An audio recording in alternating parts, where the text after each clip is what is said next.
Welcome everyone to another episode of the Hall of Fame show.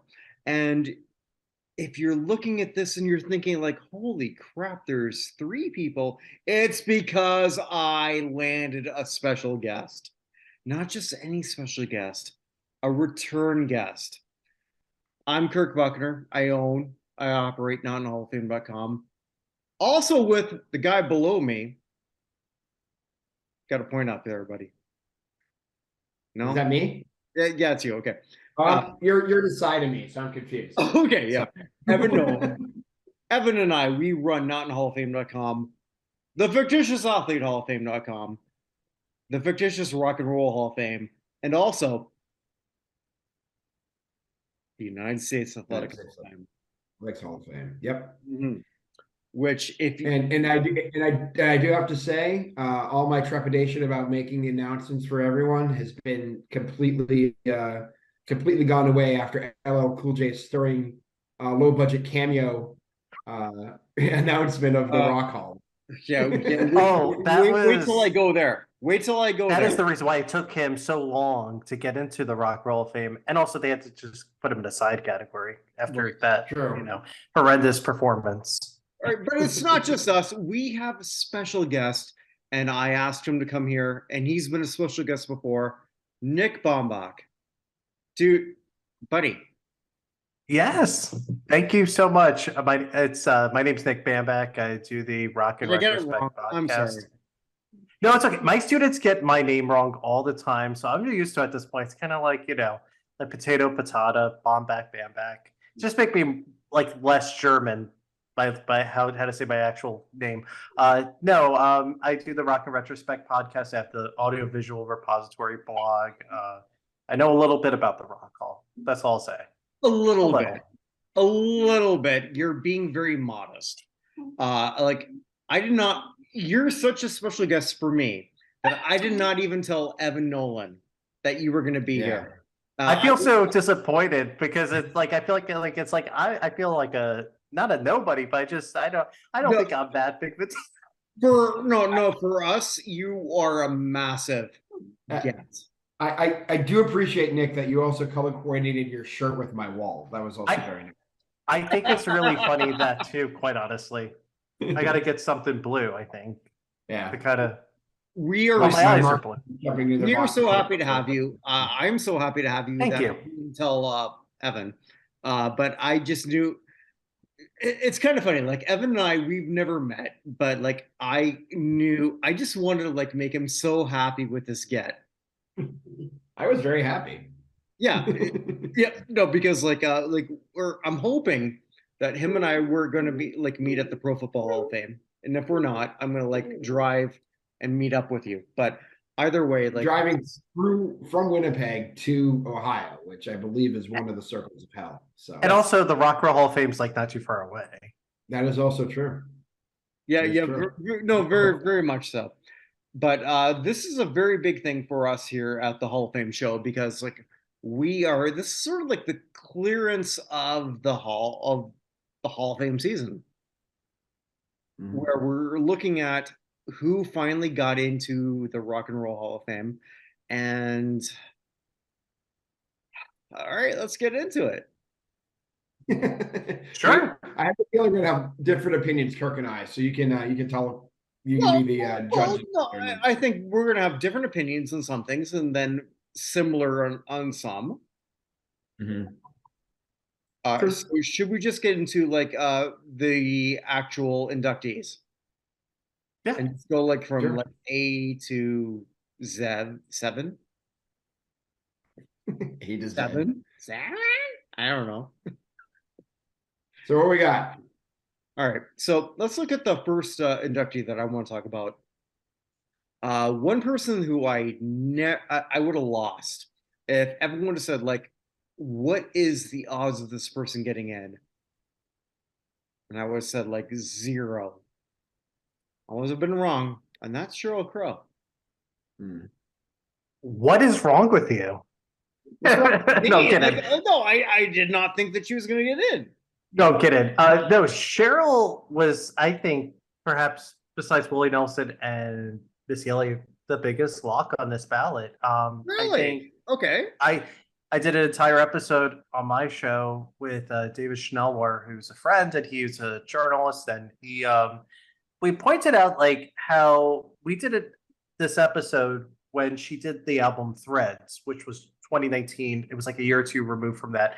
If you look at that album, it has, I shit you guys not, like 24 Hall of Famers just on that one album. It has everyone from like Chuck D to Bonnie Raitt to Eric Clapton to like all these people. And, Cheryl's just such a beloved figure. Like, you know, like in the industry, people want to work with her. She's collaborating with people. She has songs that people know. She has at least a dozen songs that people know and love. And I think that she is like, for her to get in on her 4th year of eligibility right off the bat, it's the most important inductee on the entire ballot. I'm going to tell you why. She is the first artist from the 90s to get in FYN, her first year, not like outside the eligibility on the ballot. Beck failed, Soundgarden failed, Mary J. Blige failed. I don't know if I said Dave Matthews Band. There's a few that like failed on their first like time on the ballot recently, and she's the first one to get that.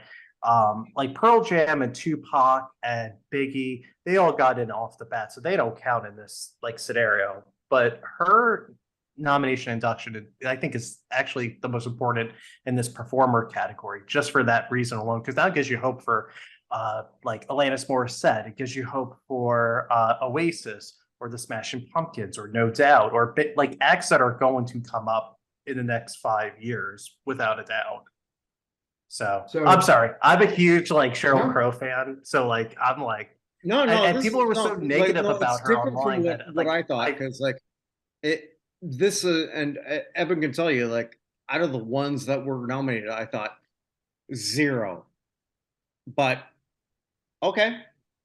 I mean, oh no, she was the biggest lock because she plays the game. She plays like what we say on my show. They play ball with the hall, so to speak. She inducted Fleetwood Mac. She I was at the ceremony in November. She inducted Pat Benatar, and she performed with Dolly Parton, like and Zach Brown on 9 to 5, and then the All Star Jam when they did Jolene, like, and then she was at the Kennedy Center Honor. She got like, I think the Austin City Limits Hall of Fame. She's everywhere. She had a documentary out last year. You know, love rock on their documentaries. They love. I only work 10 to 4, but anyway.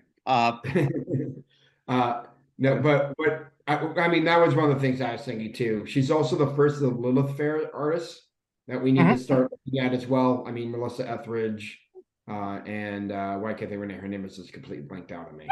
Oh, Sarah McLachlan. Sarah McLachlan, who like founded Lilith Fair. Yeah. So the three of them are kind of the leading people there. I always thought that Sheryl Crow would be the first one of them in. I am a little surprised that she is in, but I understand she's played the game more than any. I also think we're going to get to another person who finally played the game who got in a little bit later. But yeah, I mean, I saw her live at the Grand Ole Opry back in 2014, and she was fantastic. So, oh, I love her so much. I think it's because my parents both loved her, and we like played out Tuesday Night Music Club and her self-titled album and her greatest hits. And she's one of those artists that like people shat on so hard on like the Rock Hall social media and like different websites and forums. And I'm just like, oh, you don't follow the industry then. Like she is like when we did my episode, literally like Dave Grohl is like probably the most well-connected person that was like when I started my show. She gave him a run for his money. Like it was like 60, 70 like famous artists that like a lot of whom are in the hall, and you're just like, holy shit, like it's kind of overwhelming after a while. But no, she deserves it. I love her. So I'm like completely biased. So I'm sorry, Kurt. I don't think there's any argument that she deserves it. It's just a matter of with who is on the ballot. I kind of felt like she, and well, let's say who isn't, and I was expecting Cyndi Lauper to get the spot over her. Yes, that's what I thought. I think they're both going to different lanes, personally, because Sheryl Crow, if we look at the battle from last year, Sheryl Crow is kind of a conglomerate of both Lionel Richie and Carly Simon, like that vehicle, like a kind of a industry veteran slash singer-songwriter kind of spot. And she kind of like her spot was like she was never gonna get votes from critics. Critics weren't really gonna go for a show pro. It's gonna be the industry people, the actual Hall of Famers and musicians. Those are the people that were voted for pro in that capacity. Like, but I don't think Cyndi Lauper is going that same lane though. I think it's like who was probably her biggest competition on this ballot? I mean, probably Warren Zevon because of the singer-songwriter spot he didn't get in, which is another shocker, I think, that most people would say. One of my favorite writers, the curly-haired boyfriend, Dan Shaughnessy in Boston, is livid about it. So is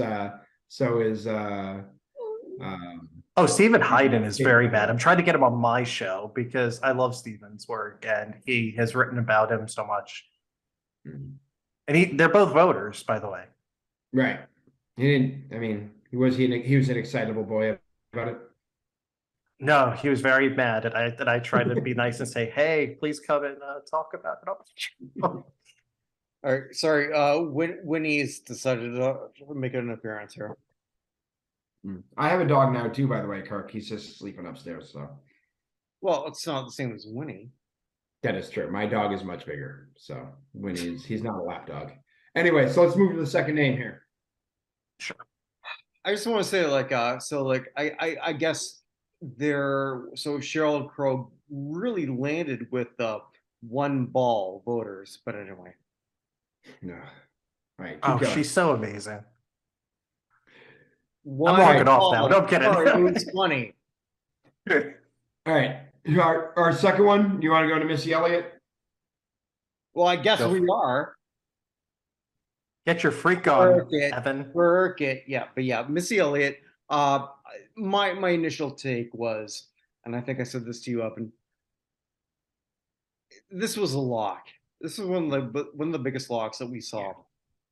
Female rapper. We have not seen a female rapper in the Rock and Roll Hall of Fame. And if you're gonna go first, how do you not have her first? Not only the first female rapper, the first ever African American woman to get on her first year of eligibility, which is insane. True. That's true. And only the third solo female artist to ever get in FYE, which the first one was Janis Joplin by herself in '95, and then Madonna in 2008. So that's kind of crazy right there too. Like she's with two legendary icons in their own right. Tina Turner didn't get in on her own. Did someone go with her? She got in with Ike, but it was like the 6th year of eligibility. Oh yeah. Oh, you were making a joke. Okay, I'm sorry. Well, I mean, originally, yeah. I mean, I know that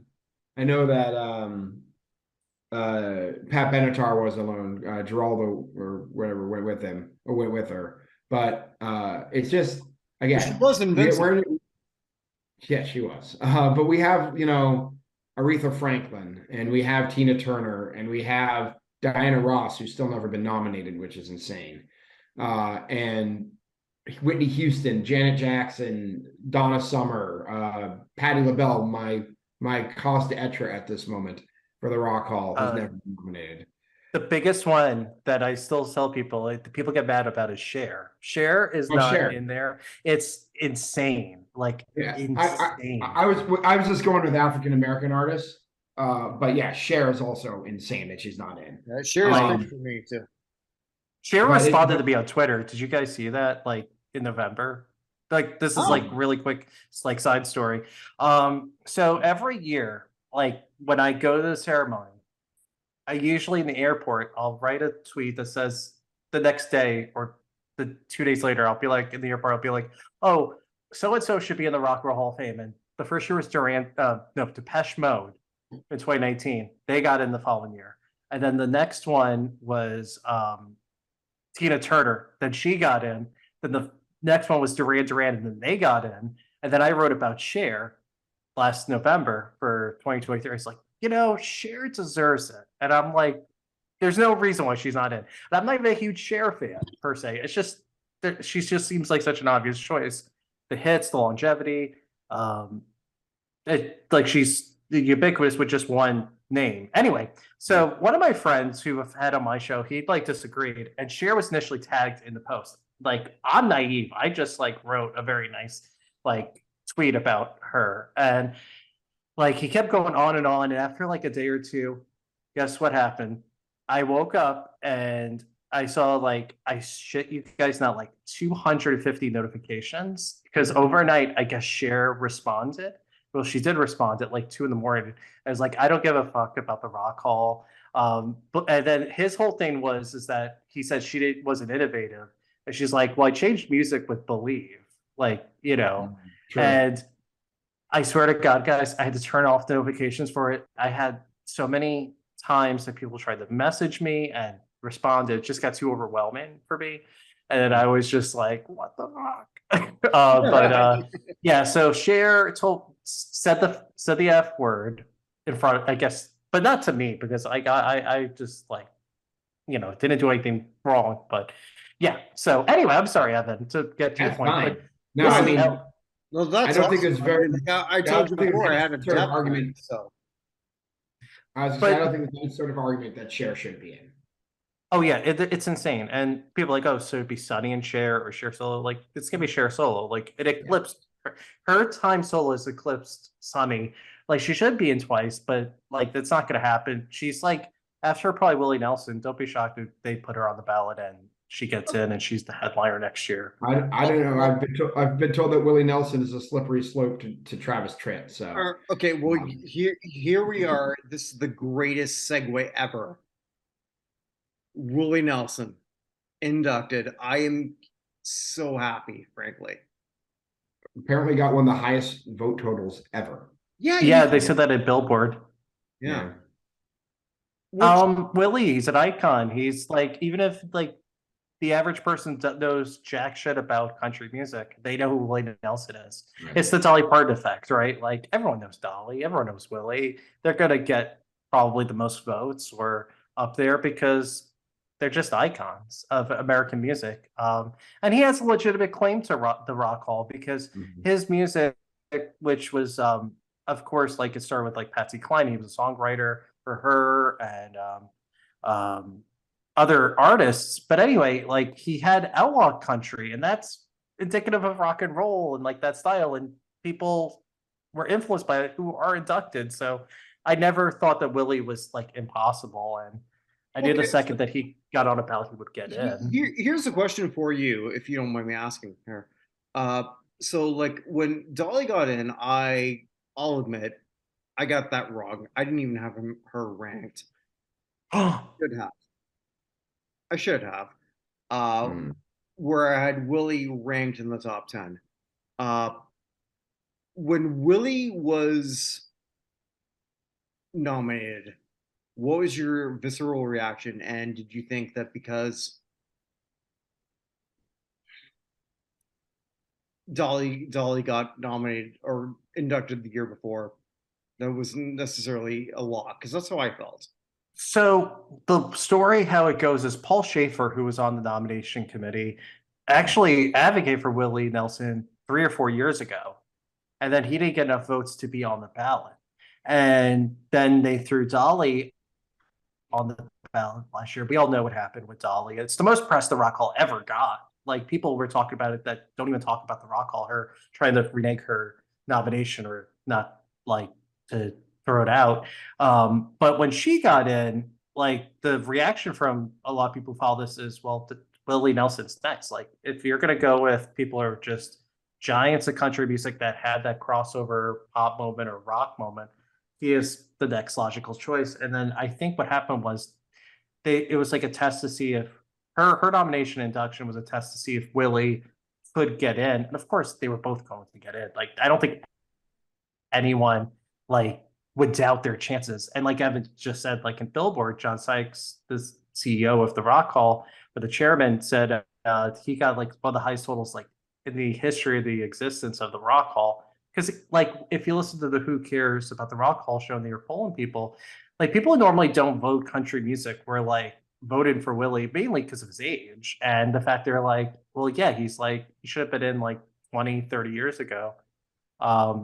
And Willie did perform, or well, he inducted the Ballman Brothers band in '95, so he has that history with the Rock Hall. It's not like maybe Dolly, where it's like kind of a little bit out of left field. And I think that was part of it too. People were not expecting to see Dolly on that ballot, even though like we all love her, like adore her. But yeah, I think also his age plays a huge part in this too, like the sense of urgency. And I think like on my show, because I released the episode today, I think people are voting with their hearts and emotions. And like, it's like, if we're gonna get to spinners, we got to vote for them because like one member's left, and Willie Nelson, and we got to get certain people in because we don't know what's gonna happen to I mean, them. Gordon Lightfoot died this week, and Right. I don't know how far down he is, but he's certainly someone who should have been thought of in the singer-songwriter category at some point. Can I do my Gordon Lightfoot impression later? Absolutely. I miss Gordon Lightfoot. I think he's a great talent and someone that is kind of underrated. Oddly, it feels like I don't know, like I don't know where he is on the Rock Hall radar. I don't think very high personally because they're kind of moving away from that. I feel like that era, like really anything before really the like late '70s, I would say. Well, I mean, they've already updated the essentially old timers committee to the new, like the musical excellence community. They've already changed the name of it and moved it forward. So yeah, it's basically a catch-all for now. It's a spot for someone that just can't resonate with voters like LL and Judas Priest and now Shotgun.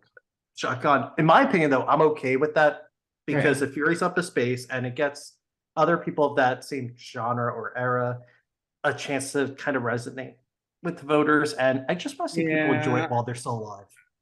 I think we are too, but we'll get there.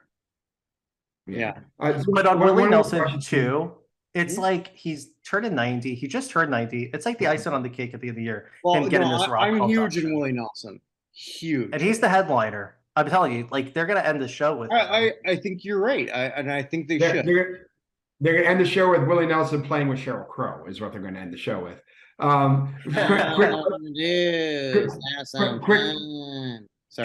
Quick question for you, Nick. With Willie getting in, and I know Johnny Cash has been in for a long time at this point. Do you think that's the end of Outlaw Country? Do you think we're gonna see Merle Haggard, Chris Christopherson, anyone like that, or are they just not quite the icon Willie is? So we actually talked about that in depth about it. Ironically, when we were talking about Willie, we talked about that on my show today. And it's weird. Everyone we kept naming from that era, like Chris Christopherson, Waylon Jennings, and then even outside the Outlaw Country, like Tammy Wynette and Glenn Campbell and George Jones, they're all past. Like Loretta Lynn and Merle Haggard were the other two I couldn't think of offhand. They're all deceased. So I don't know what the urgency is to put them in. From the Hall's perspective, I would think Burl and Loretta, if they were still with us, would be maybe the next choices, especially Loretta. We thought on my show that Chris Christopherson, who's still with us, he would be an excellent choice for musical excellence because you have that connection with Janis Joplin, with me and Bobby McGee, and he was also a songwriter who was widely covered across different genres. So we thought him, and then he has an acting career that people know him from as well. So.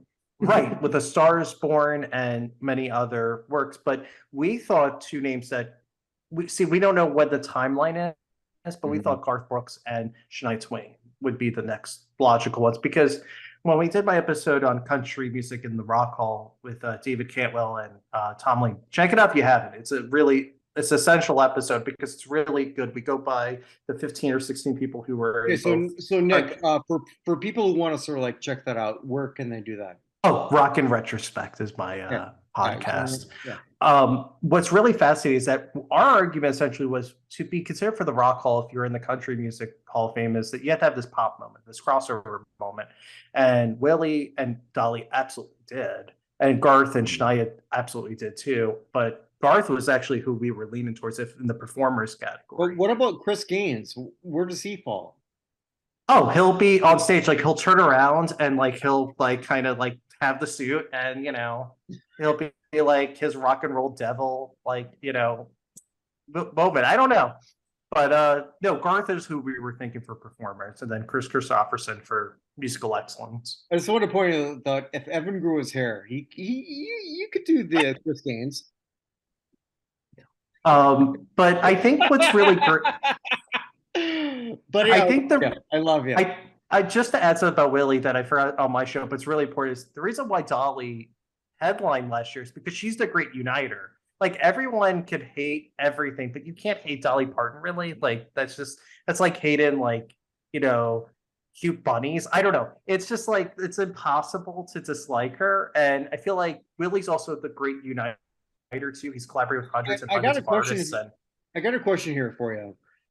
Should Willie have gotten in before Dolly? And in my opinion, Nelly the rapper. No, Dolly Parton. Oh, I thought you said Nelly, like hot in I'm not her. I was Nelly. like, what the Sorry. fuck is he saying? It's get well, okay. Well, it is getting hot in here. Yeah. But anyway, I'm sorry. I was like, what? I mean, I think they did collaborate too, if I'm not mistaken. thank But God I anyway, got Evan here to sort of like translate my nonsense. Jesus. Yeah, Nelly. I love Nelly's cover of Blue Eyes Crying in the Rain. So I prefer this rap on it's always on my mind. But yeah, that was a you good know, one. no, I think that should she have gotten in before Willie? I mean, it's all hearsay because I mean, I, I don't know how they think in these rooms sometimes, but they're both in. That's all that counts. Okay. Just a thought, just something that He's more rock and roll though. If you, in my opinion, though, like if you want to make an argument, like wow. Willie Nelson is the embodiment of like he smokes pot. He has a I don't give a shit attitude. Okay. He's Really smokes just pot? wait, what? He's great. So, but Actually, one of my favorite country songs in recent years. I'll never smoke weed with Willie again. That was a fantastic song. who do you? Also, I'm going to give you a hot take. I think it's going to be either Snoop Dogg that inducts him, or I think it's going to be Dave Matthews because of the Farm Aid. That makes sense. So, or both. I think Snoop would be the funniest. For Shizzle. Yeah, I think so too. But again, if Snoop doesn't now, maybe he's played the game enough that he gets up on the ballot because he's one of he's eligible, what, 3 years now? Well, he inducted Tupac. That's It'll also never happen, guys. It's never gonna happen. You don't think With Snoop's Snoop? ever gonna Snoop is Nah. absolutely 1,000% 100% going to get in. Next is going to be Outkast. Like the next year, I'm betting on Outkast because they got shit up, like the shit deal with the last 4 classes had 4 first ballot hip hop people, and I think they're next, and then either Wu-Tang or Snoop Dogg or Okay, the thing with Snoop Dogg, and I've said this to Evan, there's only so much rock credibility you can have with somebody who would sort of like, hey, do you want to sort of like be the do you want to sell Tampax? And he would say, for shizzle. Well, Yeah. Dolly does that. I mean, like Dolly just got it. Dolly like promotes herself all the time in terms of like It's not the marketing and like same. her likeliness. But I don't know. I feel like he's getting the Songwriters Hall of Fame this year. So like, I mean, Missy Elliott got that, and so did JC. Okay, this is not me saying that I have an issue with Snoop. I love Snoop, but Snoop is. I completely I'm disagree. saying, Evan, like, come on, I help don't me. think they have a chance. I Like, mean, my mom knows who Snoop Dogg is. Like that's like that's how ubiquitous I think he is at this point. Like it's like everyone kind of knows. I think his name is sometimes bigger than his music. That I will agree. How do we get here? All right, let's snoop away from. When hold on, when Betty White died, Dolly Parton became America's grandmother. Whenever, and maybe many years from now, Willie Nelson dies, Snoop is going to become the father of weed in the country. He's the king of weed. As soon as Willie's still the king, but as soon as that happens, Snoop's in charge. So yeah, I agree 100%, Evan, and he's gonna get in. He's gonna get in. They just keep putting like one on the ballot at a time. Although we did have 2 this year, so. But it's different with a solo artist and a group like a Tribe Called Quest. So, all right, are we going to the next one? We've only gotten 3 in. All right, let's talk about Rage Against the Machine because this is something that Evan and I like. This is more Evan's than anything else. Rage Against the Machine has gotten in, and I want everyone to hear why this is massive. And Evan, Because we can talk about anybody else now. Yes, exactly. That was on my show. That it frees up a space on the ballot that we can get an actual 90s rock band in. It also helped that Tom I meant Morello. Wall Evan, but like there you go. Well, they're in just in time for Limp Bizkit. That's the good news. So, anyway, I think, like, to I'm me, kidding. I'm not excited about Rage. Like, I like them okay. They're not like they're like I seldomly listen to their music, but I mean, they're gonna put on an awesome performance, and it also helped that Tom Morello had a seat on the table the entire time. Because personally, and we said this on my show too, is that um, Rage always felt too soon.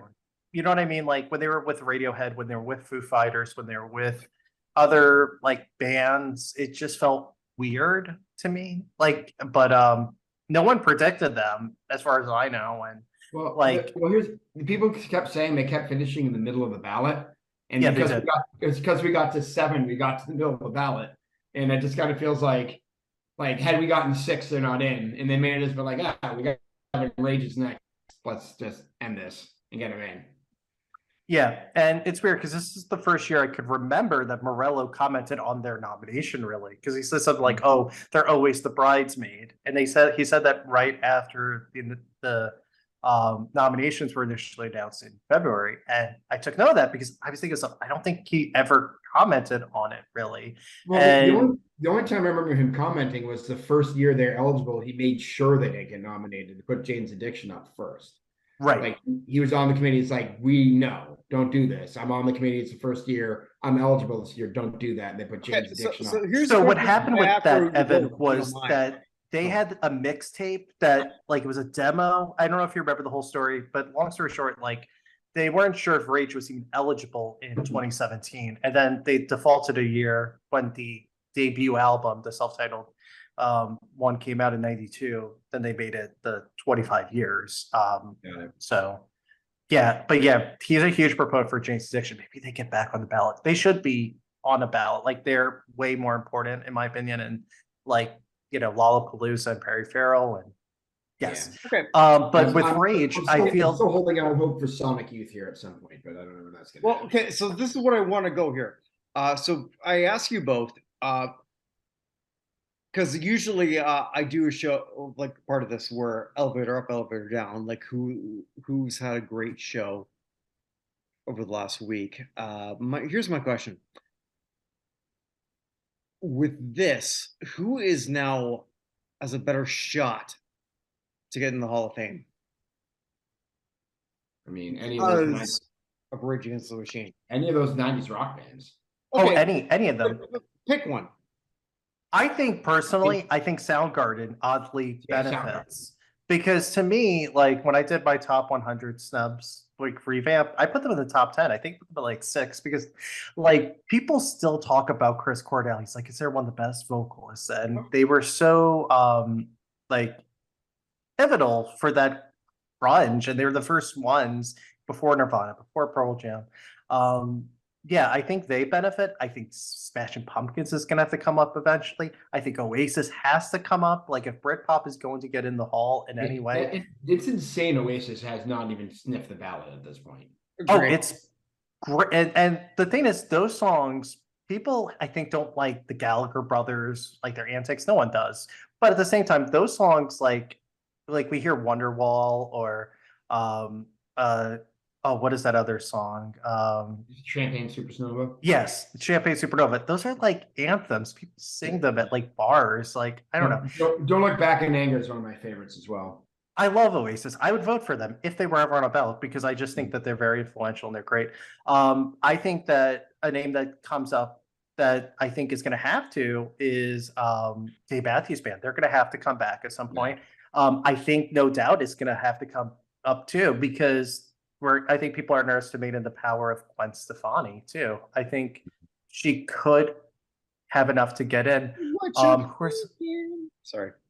Who are some other 90s bands? I mean, I would personally say Soundgarden or Jane's Addiction. Yeah, I think Soundgarden and Jane's Addiction are the two obvious ones. like I said, I'm hoping we get to a point where we have a Sonic Youth conversation.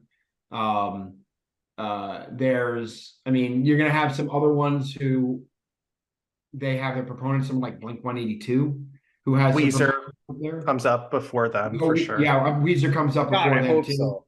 What Weezer, the first half of can they just induct the first half of Weezer's career?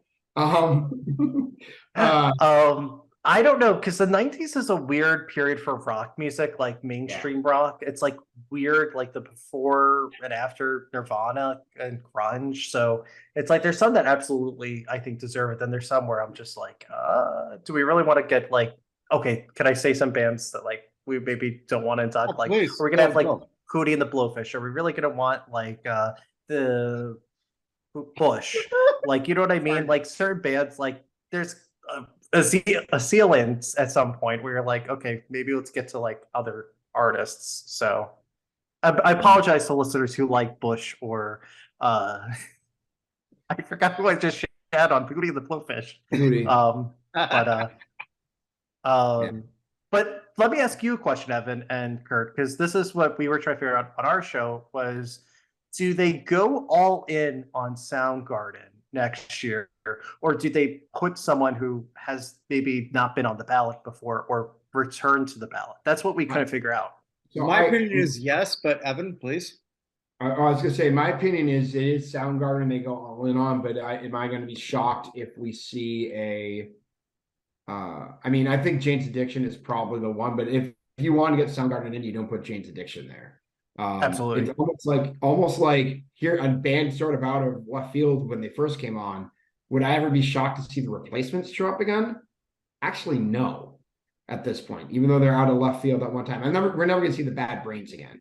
But like someone like the Replacements, someone a little bit more nerdy, I wouldn't be surprised to see as like the 90s choice and stay away from everything with Soundgarden. So Personally, if I could, because like I don't think that this is where they're gonna go. I would love it if they went Husker Du.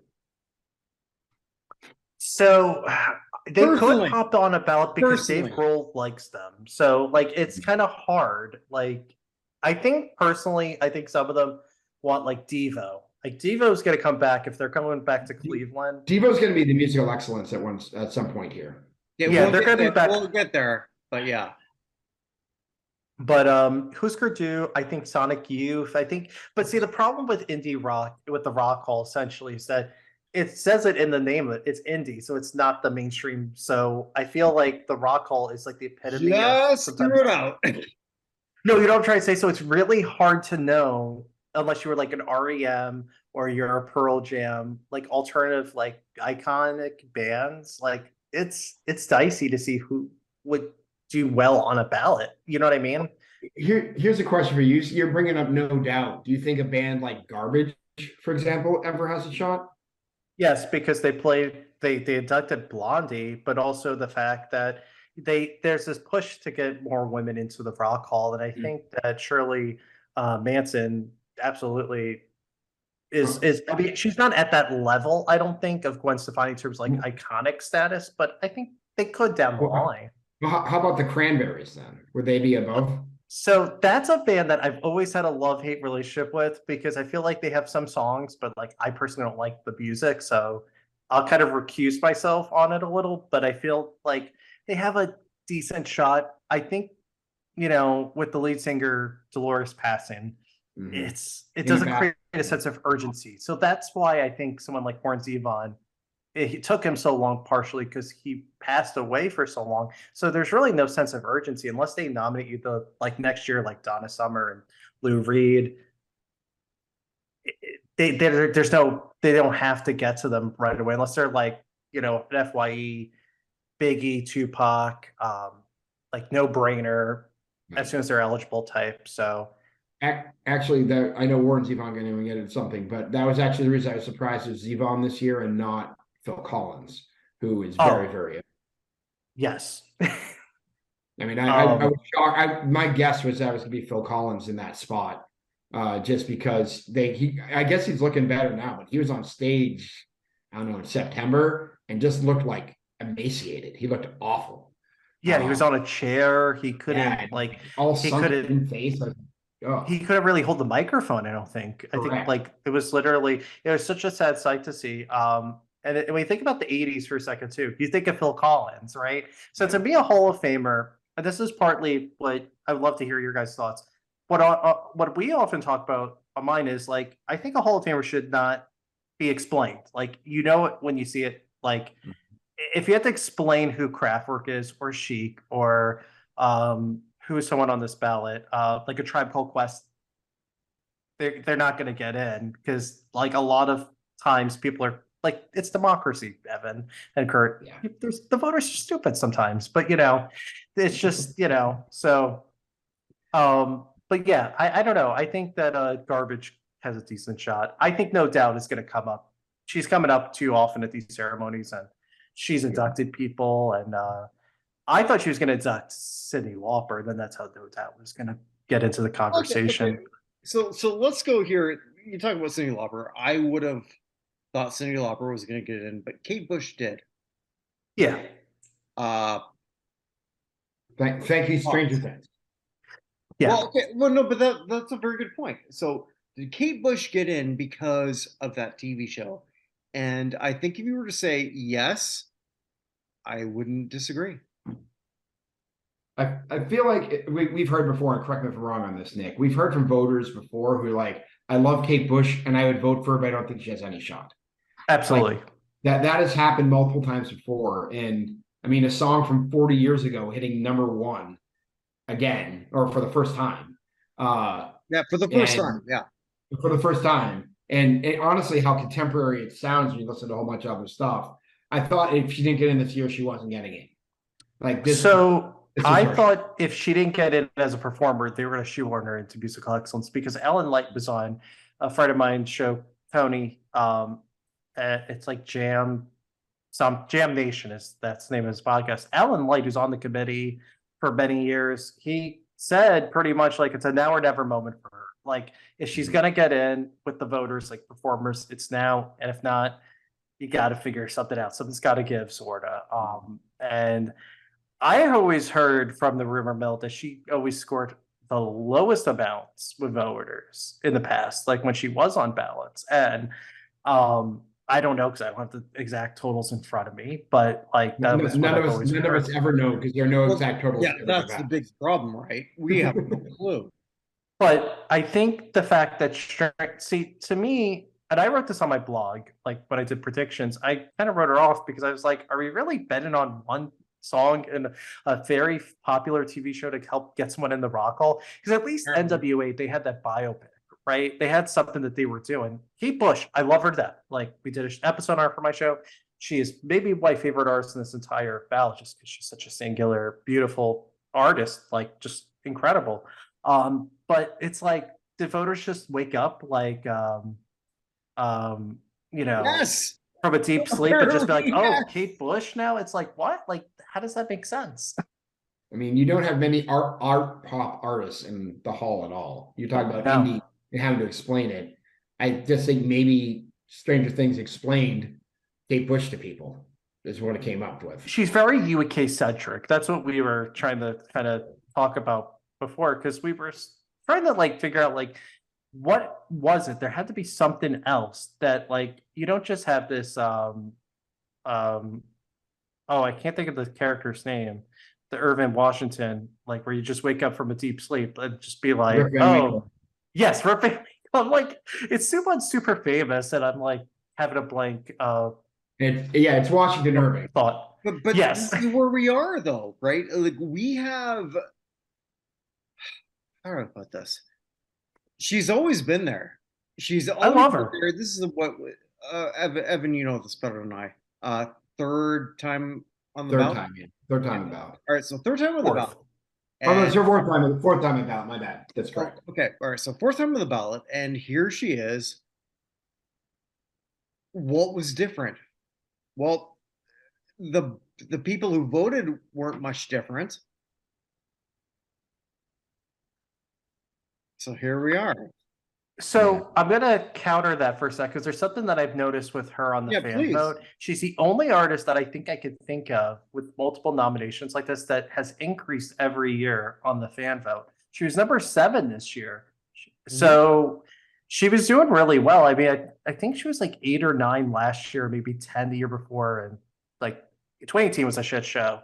But Okay. anyway, So my question then is, because you're following this maybe a little bit better than Evan and I are. There's no maybe that he is. Okay, yes. I'm Okay, sorry. sorry. The fan vote, because like I don't give a crap about the Fan fan vote. Oh no, no one does. It's All just right. something I noticed with Okay, it, like okay, fair. Yeah. that she's like increasing her every time she was on one, she got like a little bit higher. And I mean, I'm happy that she's in because the fact that first of all, Big Boy from Outkast, who I've said this is like a running joke. Like he was trying to find her at her castle house and like try to collaborate with her. And apparently, they have like a song that they recorded that's gonna be out this year, I guess. And he loves her. His ringtone is "Running Up That Hill," literally. Like that's a very famous interview. Like he was like at the height of Outkast's like popularity. The phone rang and it was "Running Up That Hill" was his ringtone. And I just like, I hope he adopts her because he's just so passionate and loves her. And my joke on Twitter yesterday was how she get to the US? Is she, coming by boat because she doesn't really fly apparently? Is she even gonna show up? Is she gonna do a video package or speech or like the world's the oyster really? Because I've heard that She she just will runs up that keep hill. going. She likes to attend these award shows and banquets apparently, so in the UK, so there's a possibility. I don't know. I'm excited for because I'm something that I think I want you two to understand is that I love to be proven wrong, like with Rage and with Kate Bush. Like I like when it's not always what I think it's going to be per se. And I think that's what made this class kind of exciting. I was like, oh, it's not like the 6 exactly that I thought it was going to be. And that she didn't get in through musical excellence. She got in the regular way. Yeah, we'll definitely be talking about that for sure.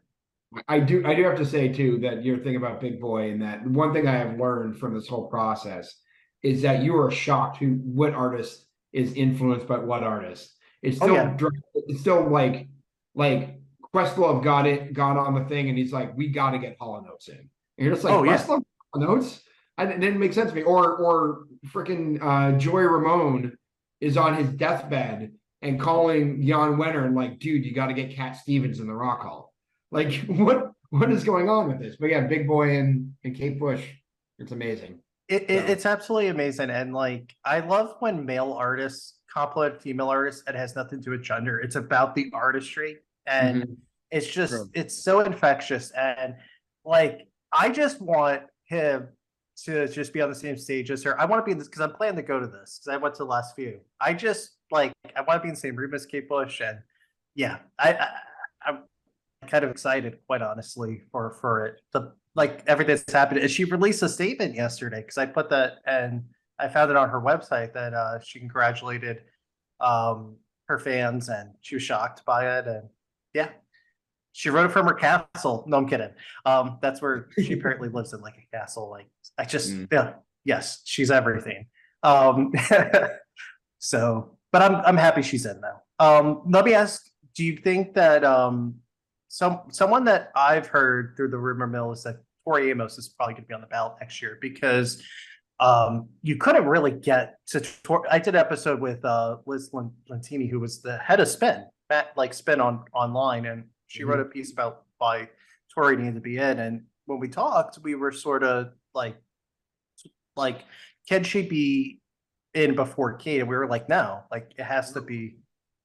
I mean, they could be on the same ballot, but you could have a moment like Shaka and Mary J. Blige where like they cancel each other out, sort of. Right. But now that she's in, it's like incredible. Like, but you can see Bjork, you can see Bjork's the next person I think of when after Kate Bush. Yeah, honestly. But I heard Tori's name, so don't be shocked if she gets. That's not that shocking if Tori Amos comes up either. Yeah. So, but do you guys were you guys genuinely surprised by Kate Bush being?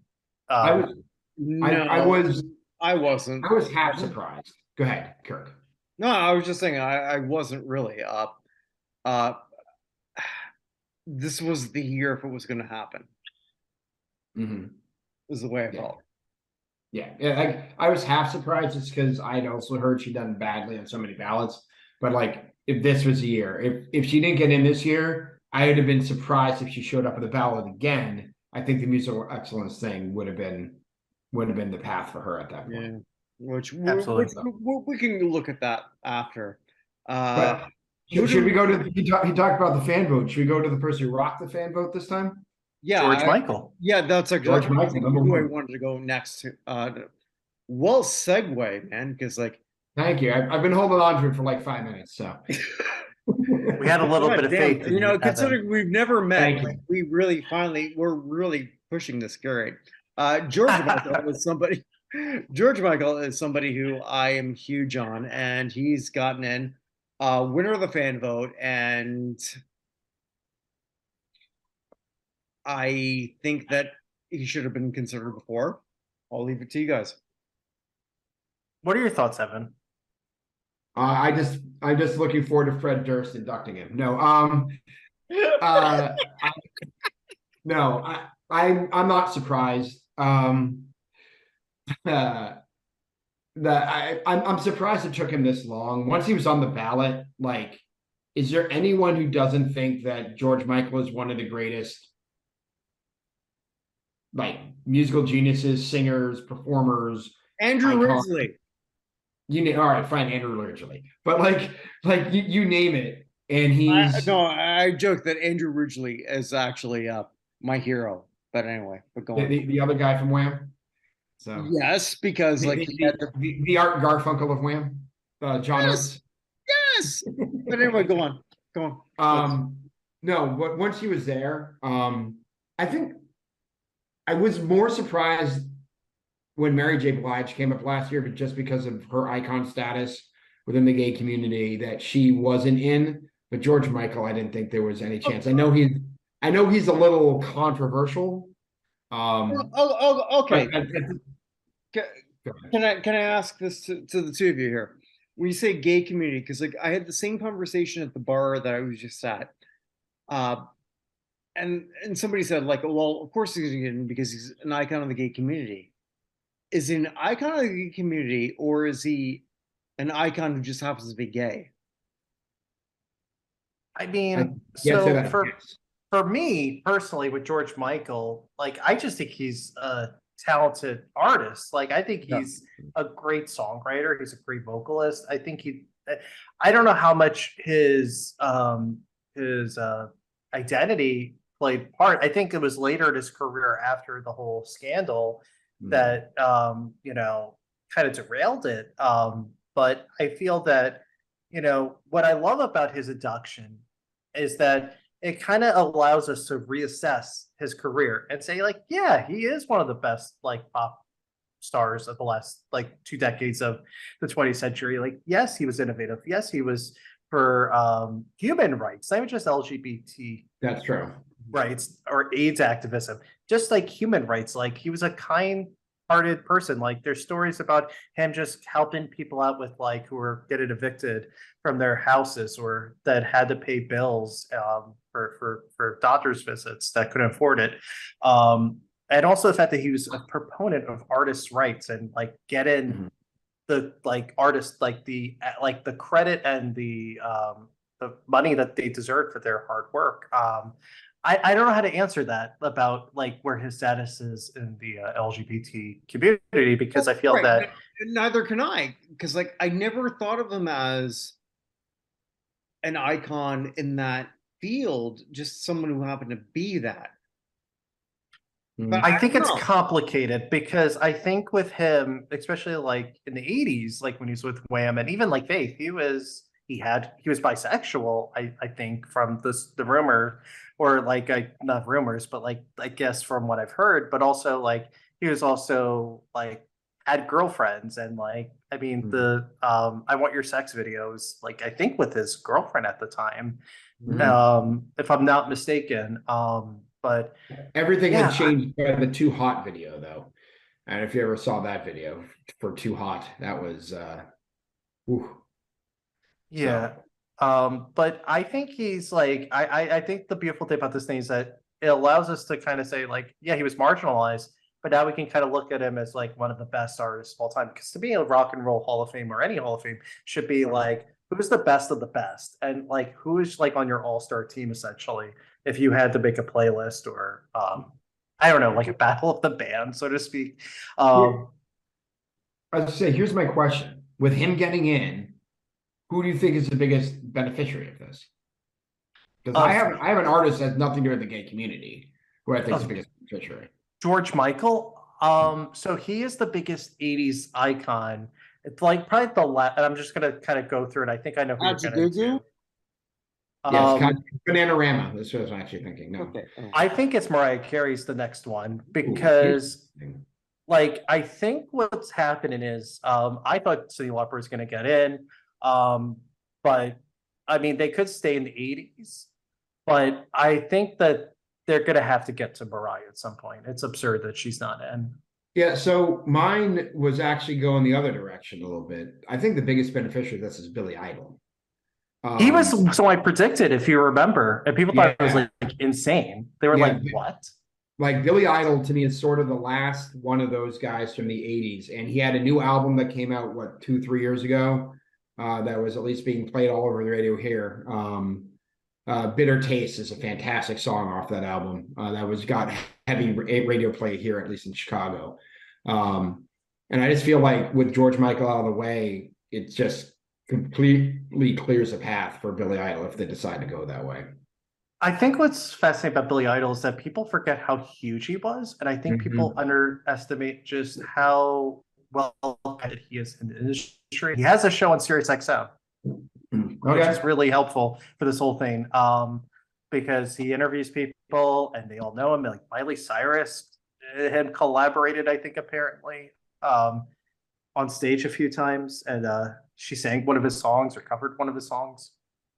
I always thought of Billy Idol as like the Pat Benatar mainstream rock slash MTV Mhm. icon kind of lane that I guess Cyndi Lauper took. Um, Interesting. Yeah. I just kind of feel like he's there. And then the one, of course, behind Idol for me is Iggy Pop, but I think you have to get Idol in before you get Iggy. do you know Um, who I was thinking of too with Michael was Sade?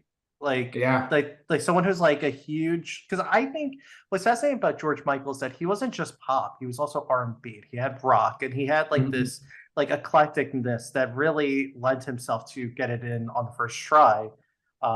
Because he just did everything so well. But if we look at him like through R&B lenses, especially in the 80s, I Sade is like huge. And also that band, like just not the singer. I think what's fascinating is when I did research for my top 100 snubs, she has like 4 or 5 consecutive multi-platinum albums in the US. Mhm. And I think that's absurd, And, especially when one of them was in like 2010, like when CD sales were like in the shits. mhm. So yeah, I could see Sade, but Billy Yeah, Idol would be a good one and too. plus one quarter of all millennials were created to her music or that band's music. So It's like the Al Green effect. Like it's like 100%. passing the It's torch. 100% out green. The next version. That's an interesting Like one. who else? Brian Adams is also another one. If you think like Mhm. 80s like stars, like he was nominated for the Songwriters Hall of Fame and recently I don't think he got in, but trying to think. Also B-52s. I don't think they're at the level of I'm George Michael just with such an Icon. anti-B-52s person. Hmm? Wait, I what? like I'm just massively anti B-52s in the Rock Hall. I mean, I understand they're Oh, gonna get I in. wrote that's my roast red piece ever. Oh yeah, I just like I understand that they're a very popular band. Love Shack is huge. They have all sorts of I mean Rock Lobster on Private Idaho. I know they have a whole bunch of songs, but I just they're the 80s version of Styx to me. Who Oh, is, my heart, Evan. I thought we were I'm friends. sorry, like, God damn it. Okay, we've so all got to have now that different. I've come back, not only is Evan wrong, but We all got go differences where of Evan is opinion. right. Yeah, Evan and I are both super duper Alice Cooper happy about the Spinners getting into the Hall of Fame. Oh, my friend Tom Lane, who we did an episode on, and he was giddy. He was on cloud nine. Who thought the Spinners were going to get in today? No, but I don't think anyone did, really. his tweets where he was so excited. He was super duper excited. I saw Tom's. I follow him on Twitter too. I saw all of his stuff. Oh, Tom is amazing. Yeah, I when you love see the Tom. Spinners, like, it's like, here we go again. Wait, are you anti-Spinners? No, I'm not. Oh, I was gonna say, like, oh my goodness, they're amazing. Not No, at this- all. No, this no, is not, 100% pro Spinners not podcast. the least. I thought it's like, okay, they're nominated. It's like, here we go. They're not gonna. No, not at all. I am happiest out of everyone for the Spinners getting in. Me too. Was not expected it because R&B Yeah. since the last 20 years has really just been so spotty at best, and they are the first vocal group, R&B vocal group since 2009 with Little Anthony and the Imperials, and the one even like the Five Royals got in 2015 under Early Influence, but like in that 14 years, there's only 3 vocal R&B groups that got in, and I'm so elated for the Spinners. Their name came up because of Tom Bell's passing, because Tom Bell was their famous producer and songwriter on so many of their songs, and for other Philadelphia soul artists like Patti LaBelle, and of course the OJs who got in. It never made sense to me, by the way, that the OJs were in like 2005, and then like the Spinners never came up. Like I think the Spinners have more songs that people know than the OJs personally, but. Yeah, but OJ's self-love train, so that's all I really need. So, Oh, I know. I mean, I love both dearly, but I was always like, it's almost like, how do you have like the Beatles without the Rolling Stones? You know what I mean? It's like, it kind of doesn't make sense to me. But I thought their time had passed because, I didn't know how the voters would react. They're by far the oldest group on this ballot. I mean, they celebrated their 70th this year. They're celebrating their 70th year of getting together. 70 years ago was the first time the Spinners first got together. Okay, so Evan, here's my question to you, because like I could be wrong here, but I said this initially, but I don't know if this is true. I'm happiest for Spinners. You also. Well, that is an album, right? By the Spinners, like Happiness is the Spinners, if I'm not mistaken. Isn't that literally an album? There, but yeah. I mean, yes, I am happiest for the Spinners, just because it was so unexpected. I mean, at least 3 of the people who did not make it in, I expected to get in over the Spinners. I mean, we haven't talked about them at all, but the White Stripes got Radioheaded. Oh yeah, absolutely. Like it was like one of those ones you thought everybody was just going to vote for. Like everyone thought the Radiohead was just going to get voted for. It felt like. At least from the outside, I don't know as well as you do, and then they just didn't get in, and they got in next year. Same thing with the White Stripes on this one. I felt everyone thought classic rock band, the Jack White's a genius, and that probably the last great sports anthem, honestly, that's played at every stadium.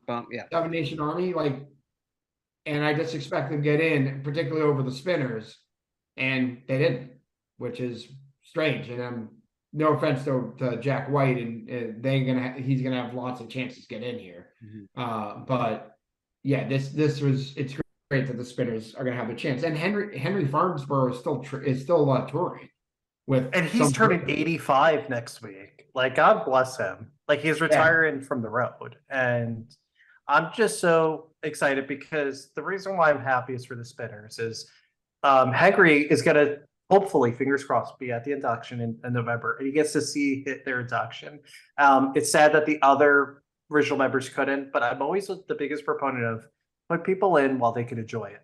Like, don't, like, the reason why I follow the Rock Hall is because it's Donna Summer, because my mom's favorite singer was Donna Summer, and it never made sense to me that she wasn't in. And then she passed away, and then they put her in the next year, and it's like, what the hell are you doing? Kind of like that's so. You she was up 4 other times, and I just think that's cruel almost. Yeah, I mean that But in a different genre. Ron Santo, who played for the Cubs, was Mhm. always like, "They're not going to put me in until I'm dead," and he was so mad. It's like it just pissed me off that I know they're going to put me in, but I'm not going to be Pat me. Burns in hockey, man.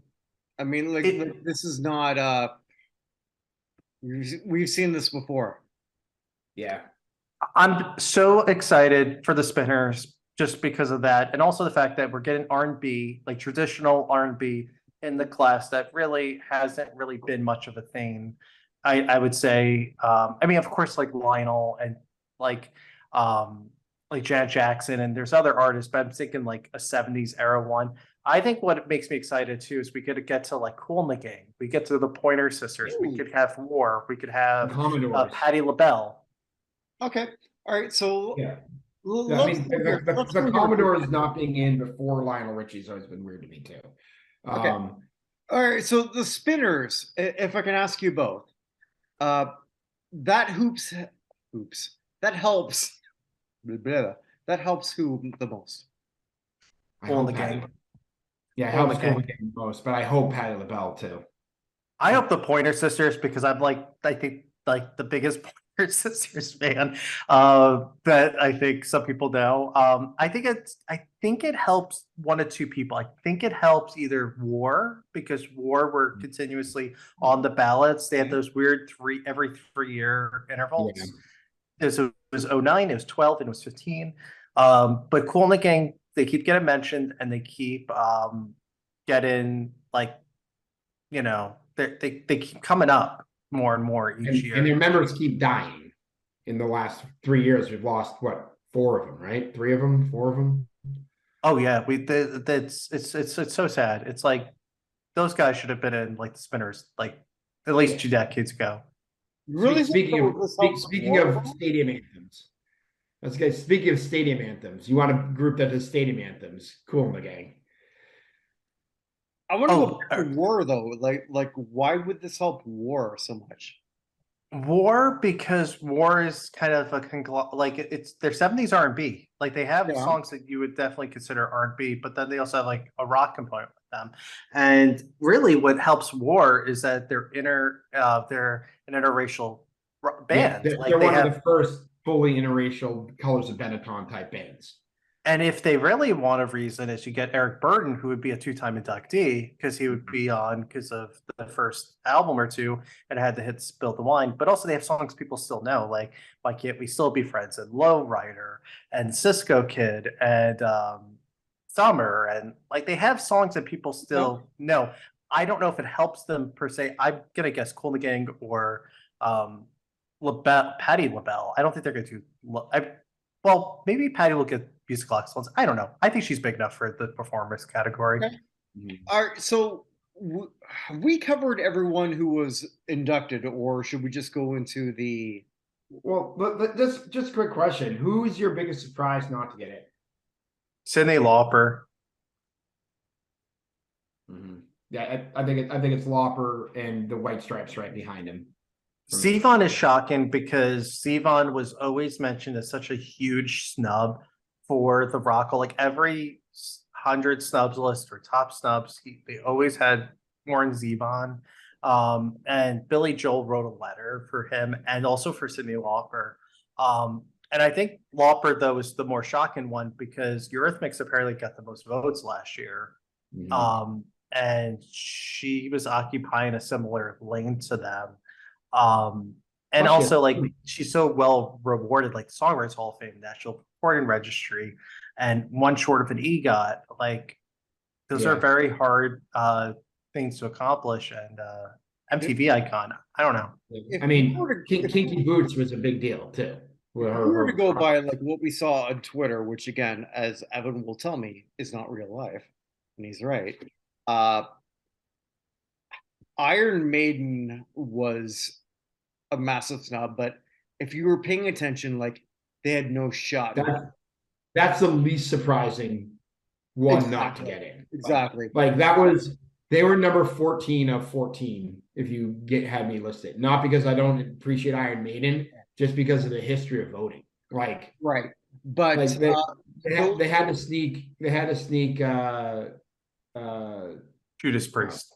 Judas Priest, thank you. They had to sneak Judas Priest into the back door. But the one to me, if you were to say like what was the biggest snub, and I think you and I, Evan, will sort of like be on the same page on this.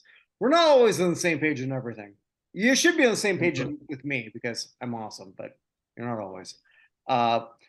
Which is Joy Division New Order. Yeah. Are you surprised they didn't get in? Yes, I was surprised. I was definitely not. Real okay. Please tell me why. So, love Joy Division and New Order. Okay. Like Joy Division is one of my favorite groups of or bands of all time. I adore them. So the trajectory since really the Cars from 2018 was you had populist new wave that got in. Like people think it's the Cure that broke it. It's really the Cars that broke it. And then you had the Cars in 18, you had the Cure / Roxy Music in 19, you had Depeche Mode in 20, you had the Go-Go's in 21, you had Eurythmics, Duran Duran in 22. But all of them have in common, they had a pop moment here in the States. And they have like a big splash, so to speak, in terms of like a well-known song or well-known albums or iconic members of groups. Like they have something that, you know, even if you don't know any Roxy Music songs, you probably know who Brian Eno is. You probably know who Brian Ferry is, right? And like you can name all the members of Duran Duran. You know who Robert Smith is. You can name every member of Depeche Mode. You know Five Go-Go's. What's my point? Joy Division New Order don't have that same ubiquity here in the States.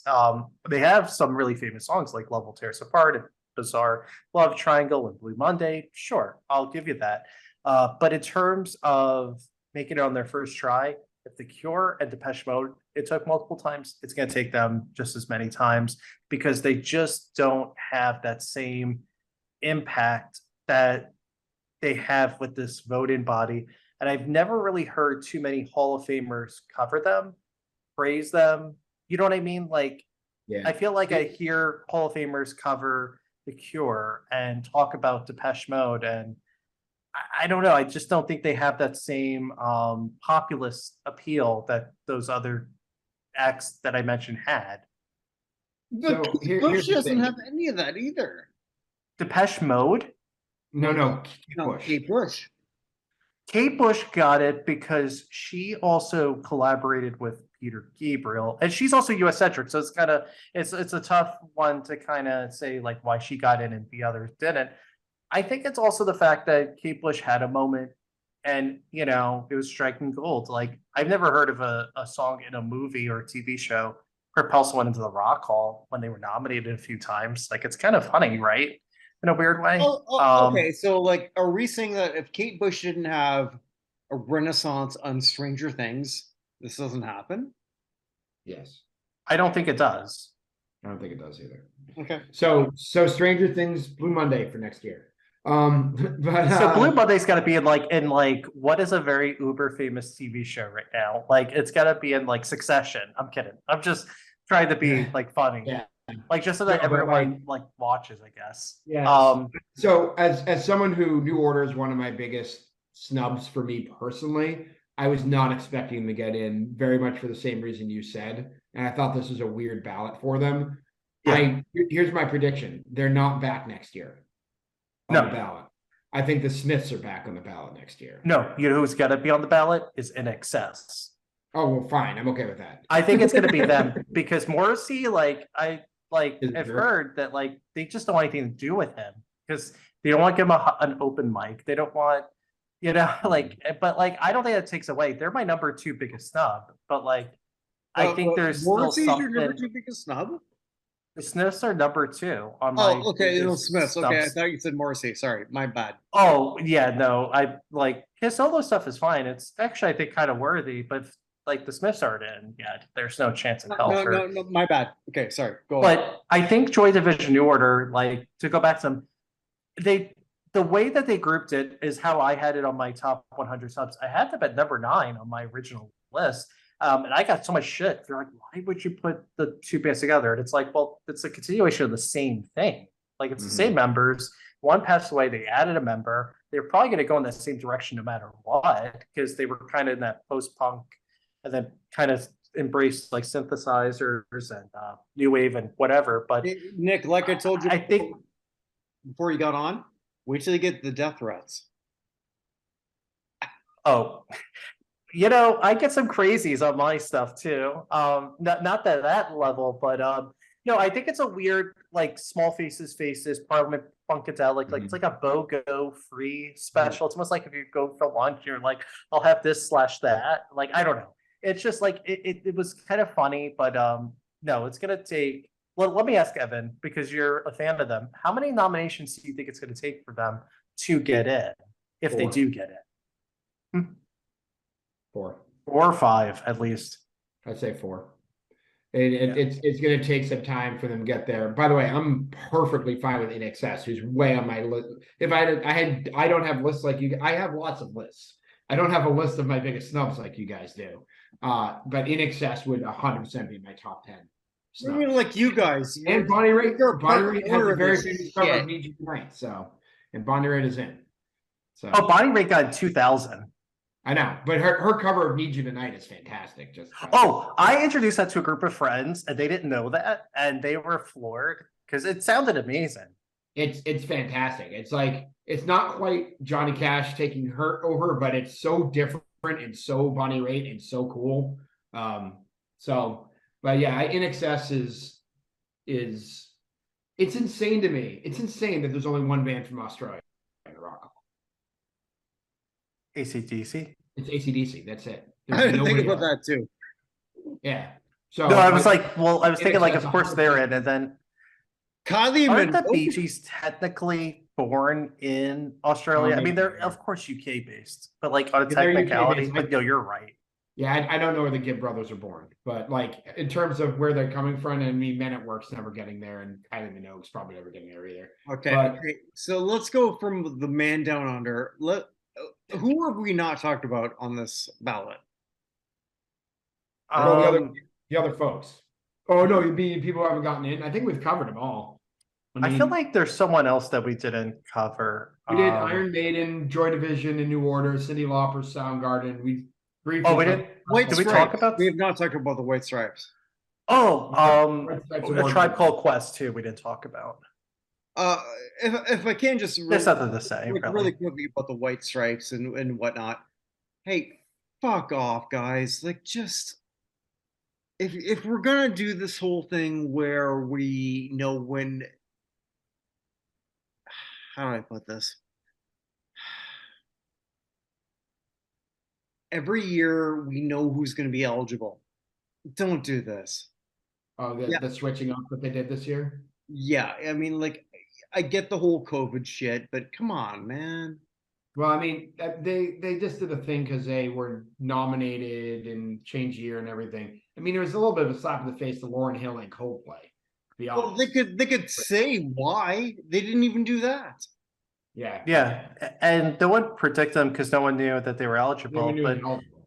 To be quite blunt, I think what they should have did was wait till next year when there really wasn't any obvious, like when they were actually supposed to be eligible, and then do that as the catch-up year, and then that would have been the end of the 90s essentially, because it would be 98/99. Well, just be transparent. Just say this is what we're going to do and this is why.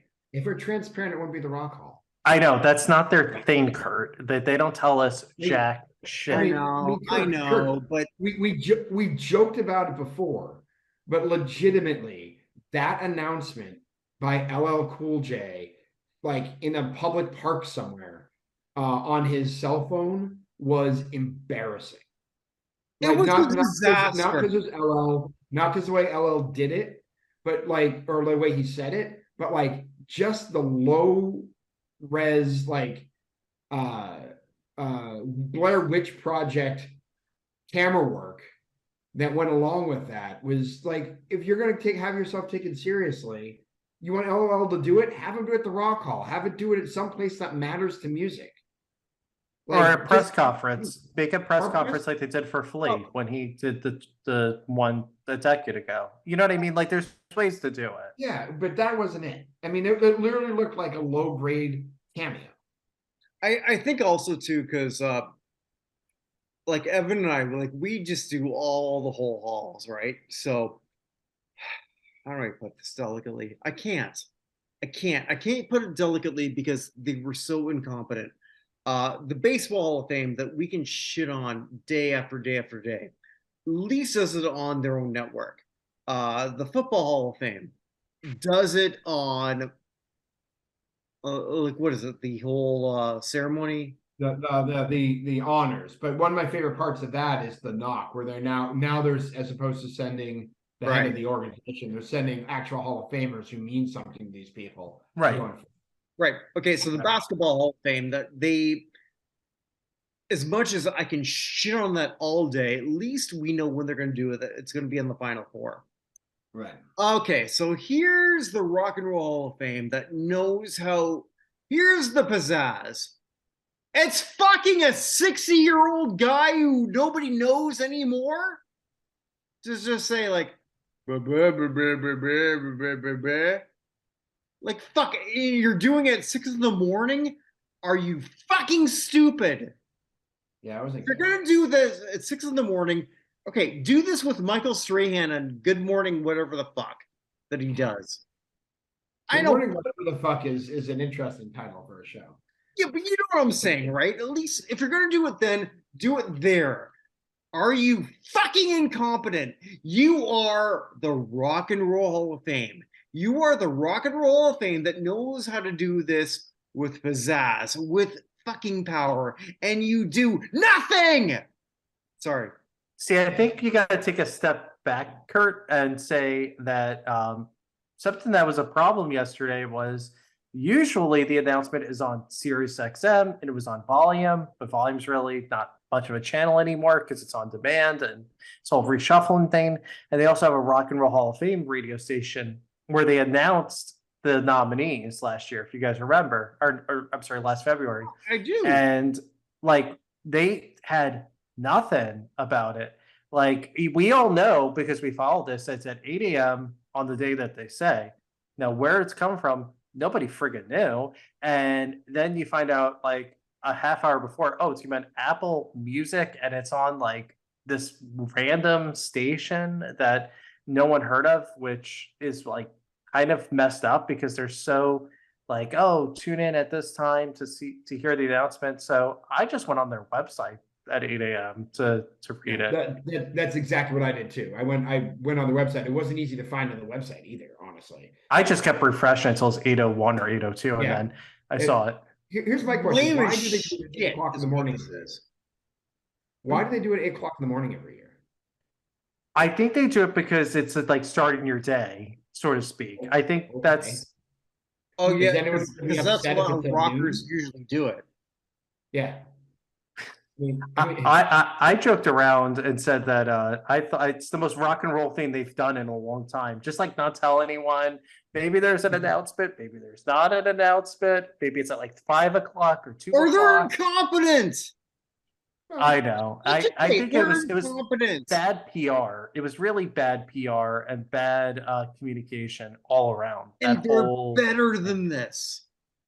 They are. I mean, the Because- Ellen Culture thing was embarrassing because A, he's an inductee, and B, I think they were trying to be all like TikTok or like Instagram or whatever, like the social media. Oh like to be hip. please, the people who runs it probably call it talk tick. Yeah. No, but I'm saying I'm trying to get their mindset to like Yeah. what they were trying to do, and it still doesn't make any sense to me. That's the, kind of my the point. fact they call it talk tick is the reason it looks like that, because they're like, oh, this is why everybody's doing it, but they don't know how it happens. Should we move on to the 6 additional folks who got in, which by the way, for me is one of my favorite parts of this class. All 6 Yeah, of these people. let's do that because like I'm just gonna like make bad jokes again. All right. So do we want to start with DJ Coolherk? Yeah. Awesome. I if I can say this, was this on anyone's radar as much as Yes. He was the least surprising of the 6 because on Was my he? friend Okay. Tony's show, he had Alan Light, and Alan Light said he really was pushing for DJ Cooler to get the early influence because it's the 50th anniversary of hip hop. So that's why it should be a surprise, but it really wasn't because he said that and he talked about it in depth of like why he deserved it. And like if we know So they our were hip hop, talking about this, is where I'm going with this. yeah, this Okay. was not Yeah. expected. So I would have been surprised until I found out it was the 50th anniversary of hip hop. Like I found that out 2 weeks ago. That was the 50th anniversary of hip hop. I'm like, oh, I wonder if they're gonna put DJ Kool in. And so when he showed up, I was like, okay, that makes sense. So I didn't know the thing that you said, but I was like, okay, I was pleasantly surprised, but not shocked. Let's put it that way. I figured they put somebody from the early days of hip hop in there. I would have been shocked into the Sugar Hill Gang, honestly, if they put in there as just an early one as a representative. So But I think we can all agree that we're all happy that he's in. Yeah, he's And- like and one he's of the still like alive. founders of hip hop. Like it literally the turntables, the scratching, like he is like the great like the father of that. I mean, it's like it's Africa Bambaataa, it's Grandmaster Flash and the Furious Five, and it's DJ Clark. Those are like for early hip hop, those are like the 3 or 4 big names. So yeah, he's very worthy. African Bambaataa might be an issue right now, but Oh no, he's never going to get in because of all the allegations. That could, but I'm saying like in terms of like iconic, like legendary, like absolutely figureheads, they're up there. sure. So Sure. Cool Herc deserves it. Yep. So the next one we had then would have been I think I may have had these other order, but Link Ray. He's musical influence. Actually, to talk for a second, they renamed it. Did you notice that? That's what I was trying to say. Yeah, that they used to be early influence, now it's musical influence. I missaid that earlier.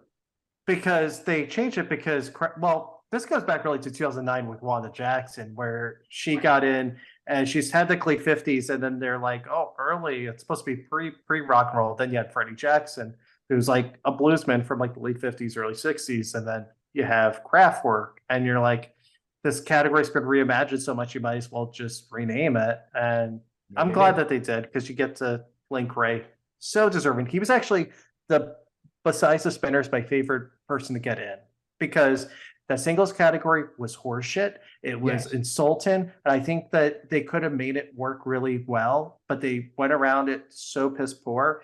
And it's not the same as induction as a performer or influence or musical excellence. And this is telling me that the Rock Hall is trying to correct an error on their part. And they're like not admitting that they were wrong with the singles category, but that their time has never passed. And I'm just so happy because Link Ray, oh my God, he was so important to rock and roll distortion. Is he still alive? No, he passed like 20 years ago. Okay. 2006. Okay. His daughter Beth is so sweet on social media. She ran like his Link Ray account. Such a lovely lady. If you go on Rumble on YouTube, like the main one, the official video or whatever from 1974, she's the top thing. Thank you for all the wonderful comments, everything like that. Just by the way, Rumble, as far as I know, correct me if I'm wrong, Nick, is the only instrumental song ever banned from the radio. Absolutely, because that's the first one, the first and only. Because it was lewd and corrupting the youth.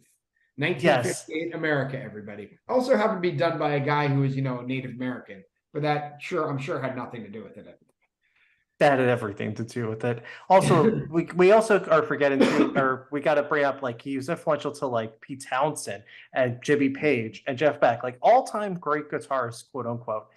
Like they all cite him, and like I think he was number 45 on Rolling Stone's list of all-time greatest guitarists when they came out with that a while ago. Yeah, he is definitely in the top 50, and Rumble is in the National Recording Registry and at the Library of Congress. No, he's just one like riff for a riff. For what? Which is awesome. A riff. Well, I think it's also more that it's like the distortion and like. Well, no, but I'm just saying, like it's like one chord essentially.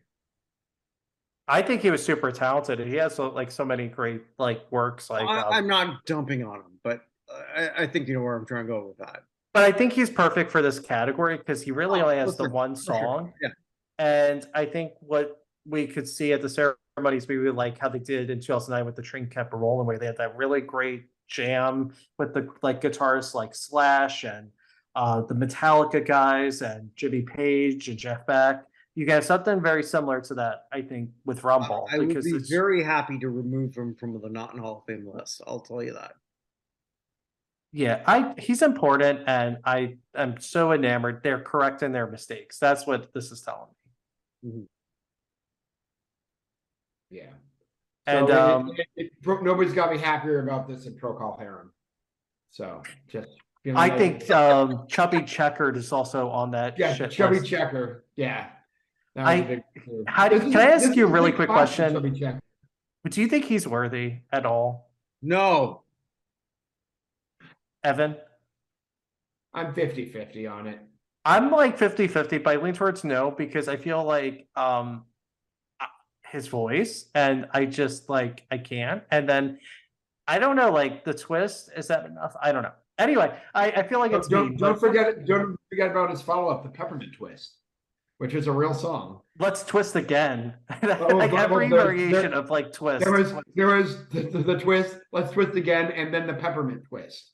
The trilogy of twists. The trilogy of twists. Oh no, twist trilogy. It's like he never made a song without twist in it. I mean, I'm not saying he's not important. Like he is like, you know, I don't know. He's like a Fats Domino ripoff. Literally, his name is. But Literally. anyway. All right. I'm excited for Link Ray and TJ Kulhurk. They're amazing. How do you feel about Don Cornelius getting Ahmet Erdogan? I mean, if Dick Clark is in, Don Cornelius has to be in. I am so excited for it just because there's a group online with the MTV VJs for the Hall. I don't know if you guys have seen them online. Like to get the 5 original MTV VJs. I never thought that made sense until Don Cornelius, because he predated them, but also like I feel like Don Cornelius is so much more important like than them in terms of like, you know, he was like besides American Bandstand, like there was the outlet to get Black music and soul music and R&B music into like mainstream culture and households. And I don't know, like another one's like Wolfman Jack, who is like radio, but it's like I don't know, like there's like I think of like Casey Kasem and other people that like are more worthy than the MTV VJs as of right now. But like I'm beyond elated. Wolfman Jack Casey Kasem, Wolfman Jack. Was there a push, and I'll ask you both here, to get Don Cornelius into the Hall? Well, yeah, you know who wrote a book about Don Cornelius and Soul Train? What was that? Questlove. I was gonna say I didn't know, but I was gonna guess Questlove. Yeah, Questlove wrote a book that's his favorite show. He's like the world's #1 Soul Train fan. He loves it. He's been pushing for Don Cornelius for like a decade. He is a problematic figure, though. We did talk about this because he had he was convicted of spousal abuse and domestic violence. He had a rape allegation recently. I'm shocked personally that they're honoring him right now with everything going on, but he is passed, so I feel like maybe they could just do a package. And he's been gone for over a decade at this point. So yeah, I think unfortunately, I think he killed himself. Like you know, like I mean, the end of his life, he was destitute and in terrible shape. So yeah, but I mean, so I think if the way they might handle his induction because of all that might just be the video. Like I was in the audience for the last 2, but it's like Kraftwerk where they just show the video and then move on, or Elizabeth Cotton video, move on. They're probably going to do that. They could have just pulled 4 random white guys from the audience and put them up there, and nobody really would have known the difference. I was so robbed, Evan, because the only reason why I wanted Kraftwerk in the Rock and Roll Hall of Fame as a performer was I wanted to see what the hell Kraftwerk performance looked like. And you just have like these 4 nerdy urban white guys play the piano. That's what Evan and I said that we were going to be. Evan and I said, like, do you not know that we're actually Daft Punk? Yeah, we are Daft Punk. You can't prove otherwise. Oh my God, you guys have helmets on? Yes. Where's the helmets? We're also 2 of the 4 members of the Gorillas. So someone being inducted technically for the first time, but really the second time, Bernie Taupin. Absolutely Who, deserving. if they were doing the Pat Benatar co-writing thing back in 1994, would have gone in with Elton John. When Elton John, to his credit, in '94 said that this is Bernie Taupin's award. He gave him This the is Bernie- award, literally. He got him on stage and literally gave him the award. It's like, it's yours. I'm gonna be honest, guys. Like when Bernie Taupin got in, I thought like, shit, I'm an expert on this stuff. Expert. He's not in already. Nope. Yeah, He just wasn't. seemed like he should have been.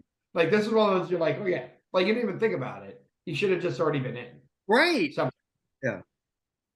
He's one of those people, like, you know, on their website, the Rock Hall, like I read his little write up to the F the pages for each of the inductees, and they mentioned John and Toplin as like one of the greatest duos of all time. They like Lennon McCartney and Sheila and Lober, and like they had Ashford and Simpson, which I'm salty about because they're not in it. I wrote a piece about them, and like I was like, but anyway, they are though. I mean, like, how many iconic songs does Elton John and Bertie Taupin made? Like they're still like slaps after like 5 decades. It's Well, ridiculous. there was one of those right wing guys on Twitter the other day is like just realizing that Tiny Dancer is probably written about a guy, and like no, Bertie Taupin wrote that about his wife. Well, yeah. John. Hold me closer, Tony Danza. I always love that from Friends. Whoa. What's it really about? That's that was on Bertie Friends. Taupin's wife. Yes. Yeah. Okay.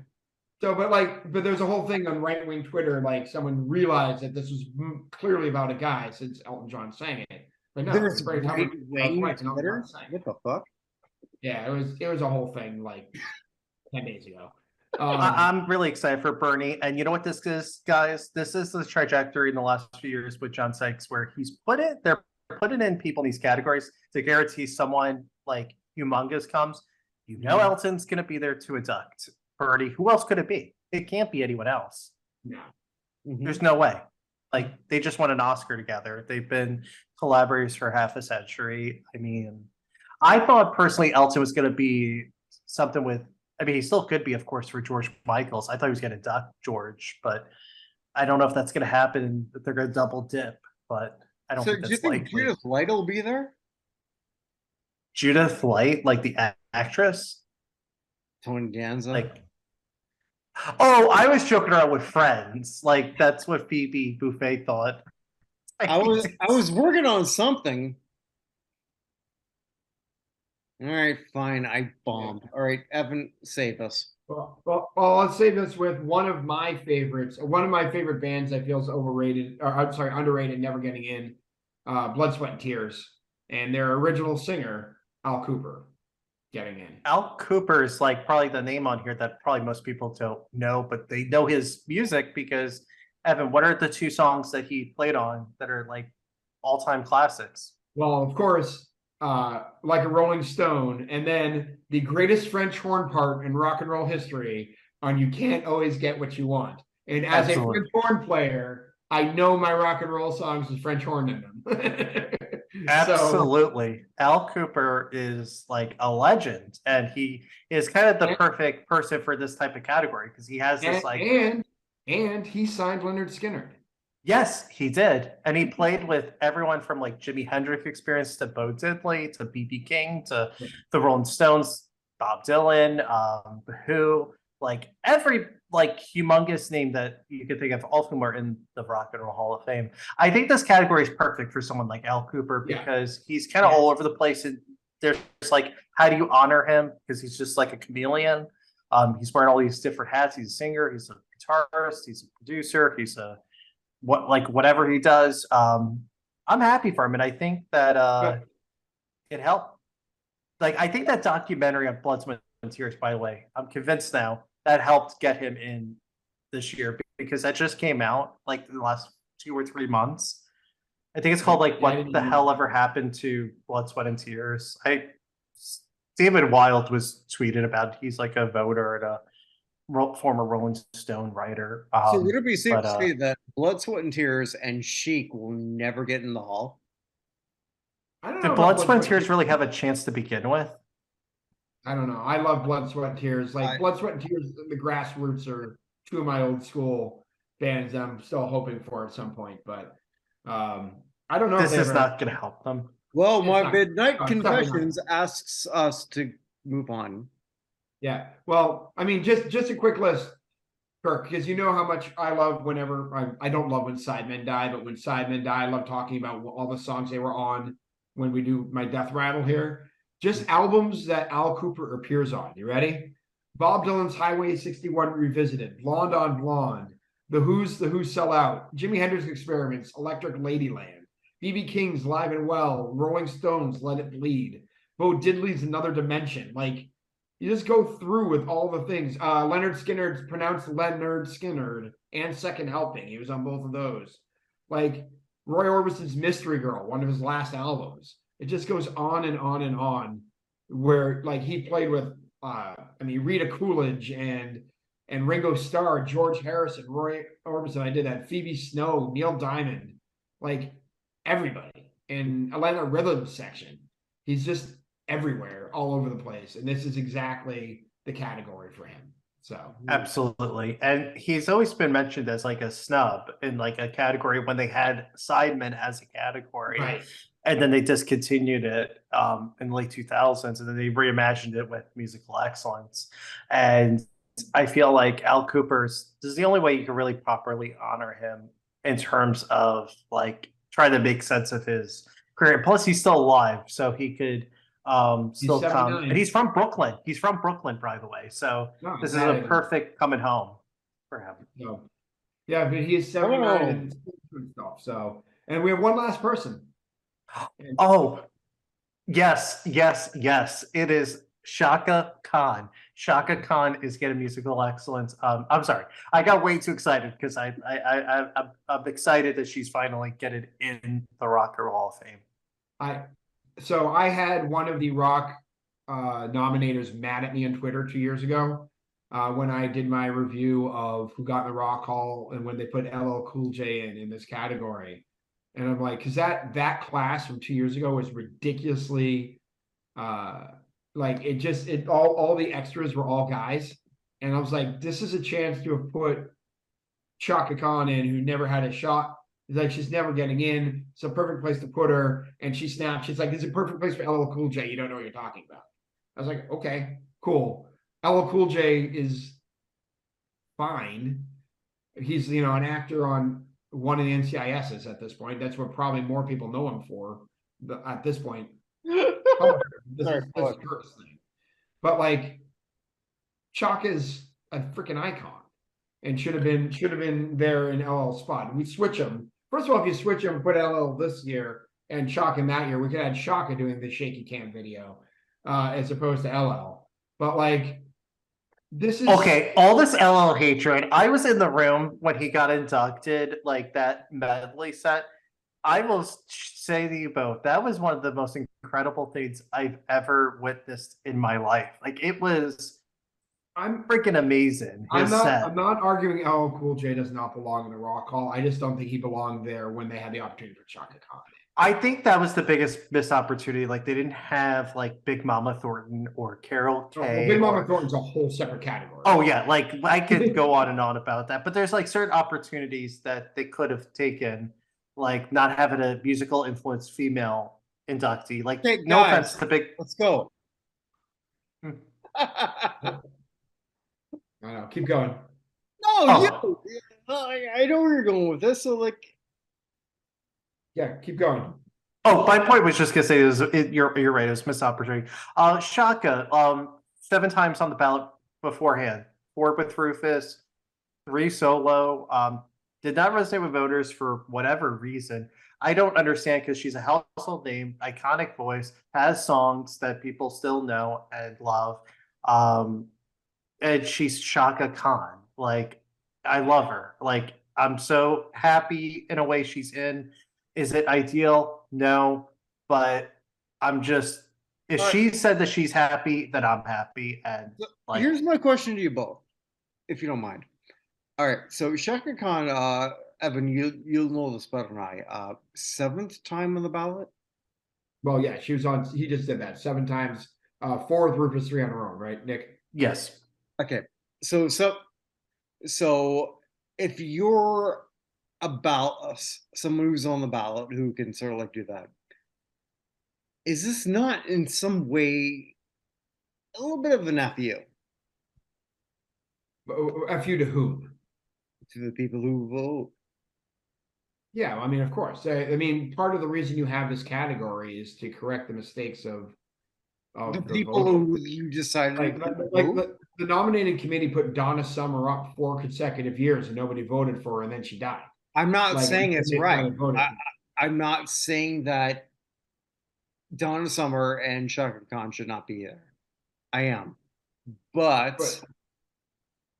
But I mean, you're as John, you're the group that said, okay, we're gonna like have you as our voting body. Mhm. And your voting body does not mean shit. We did this with you, Kraftwerk, uh, Judas Priest. thank you, Judas Priest, and Sheik, because now Rogers technically. Yeah, right. And then What's the Link Ray, too, technically, because Link Ray Yeah. was on the ballot. I think, this is how I look at it. These categories, like people get shoehorned into these side categories. It's basically the special committee who is made up of the Rock Hall nomination committee. It's basically a huge middle finger to the voting body that says, F you guys can get your shit together. We're going to put these people in because, God damn it, they deserve to be in. And it's your fault that you can't get your heads together and put Judas Priest in, put El Cool J in, or Shaka Khan in. It's embarrassing. Like, these are A-list talents in big genres. Like, you know what I mean? Like, after a while, it's like enough is enough, and like you have to do something. And I'm not saying that it's right or wrong because it's not my say or place to make neither those am I. I decisions. don't even But know what I'm saying with this. I'm just saying that here we are again. is it And fair to the voters who voted for them? No, of course not. yeah, But that's at the what I'm same saying. time, they don't know that until they see those final tallies, and then they say Judas Priest really tanked again. Like, apparently Judas Priest got like the least amount of votes by a lot, like the first 2 years at least they were on the ballot. It's like a lot. So I mean, but it's the same as any. It's the same as any seniors committee in like baseball, right? Right. Like Well, people have gone through and everything. And in the words of John Sykes from that same article, the plaque on the wall is the same size. It's not any different. It's not like they're in a separate wing somewhere. okay, Like, The but day after this happens, no one's gonna say musical excellence inductee Shaka Khan. They're just gonna say Yeah, rock and roll okay, Hall of Famer. but let's say this is something something that you're part of, Nick, here. That we got to be a part of, Evan and I. You had us be part of the Rock Hall Revisited, right? Reconsidered. Reconsidered. Sorry, I apologize. Reconsidered. So, and we're going to be doing the same thing with football and whatnot, and for a bunch of other things. Does it mean the same thing if you're going backwards? In terms, I think what it's trying to do, like the part of the Rock Hall Reconsidered yeah. project that me and Darren created was that we were trying to figure out, is there a better way to get more people in with an alternative path Mhm. way? Mhm. And there's some things that worked really well. There's some things we don't think worked well. But at the same time, the great thing about that is it opened the doors to get people really in their prime, like when they were first eligible. Like, part of the problem with like the Rock Hall is there's really no rhyme or reason sometimes of why people make these ballots. Like I'll give 2018 because Link Ray was on that ballot. You had Link Ray was from the 50s, and you had Rufus Ashaka Khan from the 60s or the 70s, the Depeche Mode in the 80s, and then you had Radiohead in the 90s, and the Zombies in the 60s. Like, it's like a huge, like, how the hell are you supposed to vote for these Nina people? Simone, like that is a weird ballot. Dire Straits, Jay Giles Band, Kate Bush, Link Ray, LL Cool J, The MC Meters. Okay, so since we're here, so Nick, what was personally, what was something that you thought like, I can't believe they're not voting this in? I would have to look at my list of Sorry, inductees because I it's. didn't mean to throw you under the bus here. But I think if I had to pick one that I was shocked that didn't happen right away was probably who was the 10th and final. I'm trying to think of my inductees really fast. You know like because we had so many people get in on their first tries. I'm trying to think of someone. King Crimson didn't resonate because like the thing about our project was if it was the 10th and final, we kind of highlighted it like in the emails, like, oh, it's King Crimson's 10th and final, or oh, it's Roberta Flack's 10th and final. So I don't know how much of that influenced it. If I had to say, Dire Straits was a pretty shocking one because I took like four, and we thought that they were going to get in off the bat because Yeah. they were so caught up. But I'd throw in a random name out there because I feel like there's probably way more. Sorry, like yeah, because like this is not something that you thought you were going to go when I asked you to come here. I know that Evan and I like we messaged a few times back and forth like, huh, I'm surprised that so and so is not there, right? Like when we did this, right?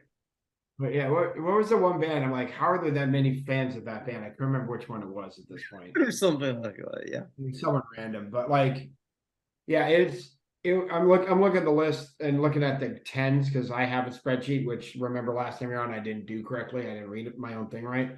But like, Joe Tex fucked you up. Joe Tex fucked me up. I had to put I had him I on, gotcha. and I didn't take him off my list of people who didn't get in. But like looking at the groups of 10, I mean, Gil Scott Heron got in his last time. I don't know how surprising that is because he's a spoken word sort of early rap person. MC5 took 9, Jimmy Cliff took 9.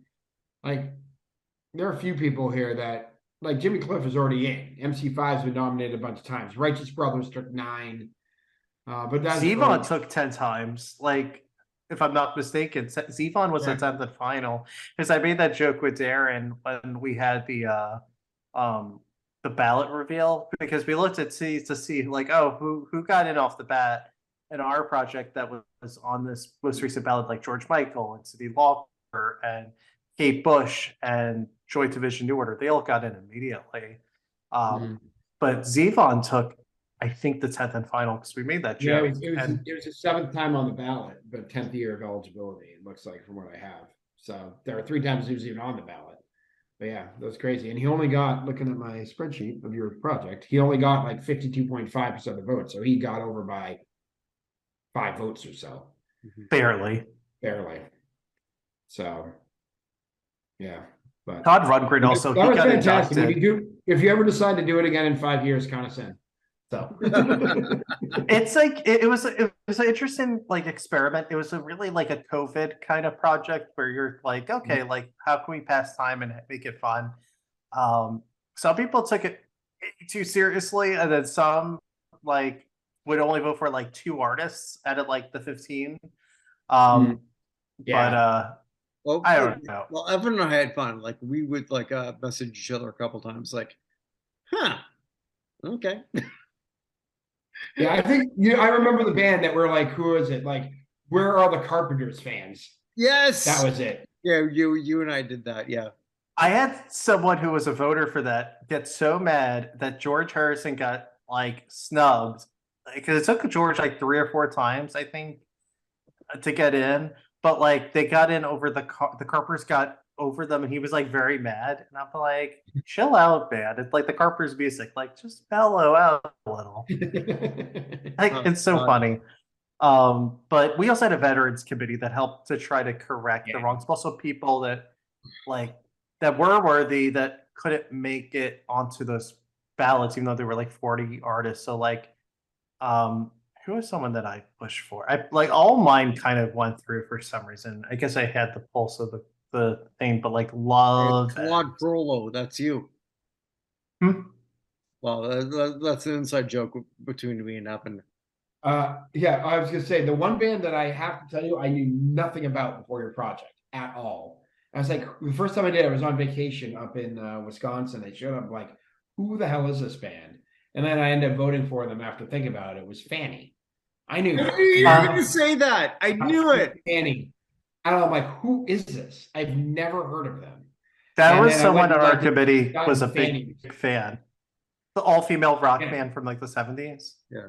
yeah. Yeah, Never, I never heard of them.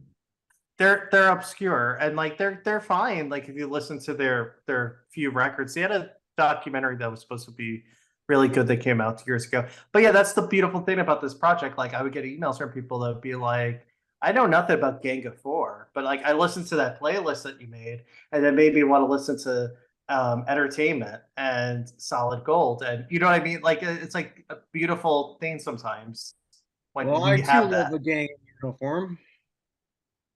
Oh, that is one of my favorite bands of all time. I adore Gang of Four.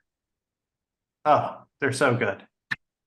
Yeah. Well, Kurt, you got to wear your uniform. That's all I got. So, but you guys have been very nice about the Rock Hall Reconsider. I really haven't even thought about it much in like the last year because it ended Well, about a no, year ago. no, because like for me personally, and Evan's going to be a part of that. It's really a big part of what we're going to be doing for the same thing for football, baseball, hockey, and following what you did. Oh, thank you. Yeah, it was a fun project. I like, it's not the real Rock Hall, but it was something that just passed time and just see like could we do it better? And I think Yeah. we had very diverse group of artists that got in. So Yeah, absolutely. Although I'm still bitter Spoon didn't get in, but that's just me. wait, which one? Spoon. Oh, Spoon. Yeah, there's one guy that was like had such like on our committee that was like Spoon every type of veteran. So I think we had to like enact a rule like you would do like 4 times or something, like because of was it Spoon or I'd have to look at like the ones who didn't get in because there's like Yeah. 100 artists. Their most recent album too, Lucifer on the Sofa, may be their best album, and it just came out this year, so or 2 years ago now. So No, I'm going to ask you the same thing that I asked you last time you were a special guest. Are you going to continue as we do our nonsense? Wait, what? you want to continue with? You said you can continue. What are we continuing? Well, Oh, continue. I'm asking Nick if he's going to continue with what we're going to do with what we always do. Well, I think it's a little bit late right now. We should probably just hold it. We've been going for almost Well, 2 hours. All right. So with that, if we're going to hold it, then das ist gut, yeah. Yeah, let Nick. Anything you want to promote while we're here? We're 2 hours in. We don't want to hold you anymore. So Oh, well, I could talk about the Rock Hall all day and Yeah, all please. night, I guess. Yeah, but I mean, your project, your projects. well, those are all done. So, Rock Hall Reconsidered. You can look at the website, audiovisual repository. If you want to see the results that Evan and Kurt were members of, we had a voting body of like 150 voters, and yeah, it was really a lot of fun. That ended over a year ago, which I haven't really thought too much about, really. And then of course you have my Never podcast, forgot. which Evan and I never forgot. you guys never forget. But the guy who like co-created it was like, like I like fell out of my mind almost. Oh wow, that was lightning outside. So anyway, my podcast, Rock in Retrospect, we had our 50th episode. We've had tens of thousands of downloads and I think like 100,000 listens at this point. So thank you everyone who has followed the podcast. A lot of interesting things on the horizon. So yeah, and I hope to have both of you on my show at some point. Let us know.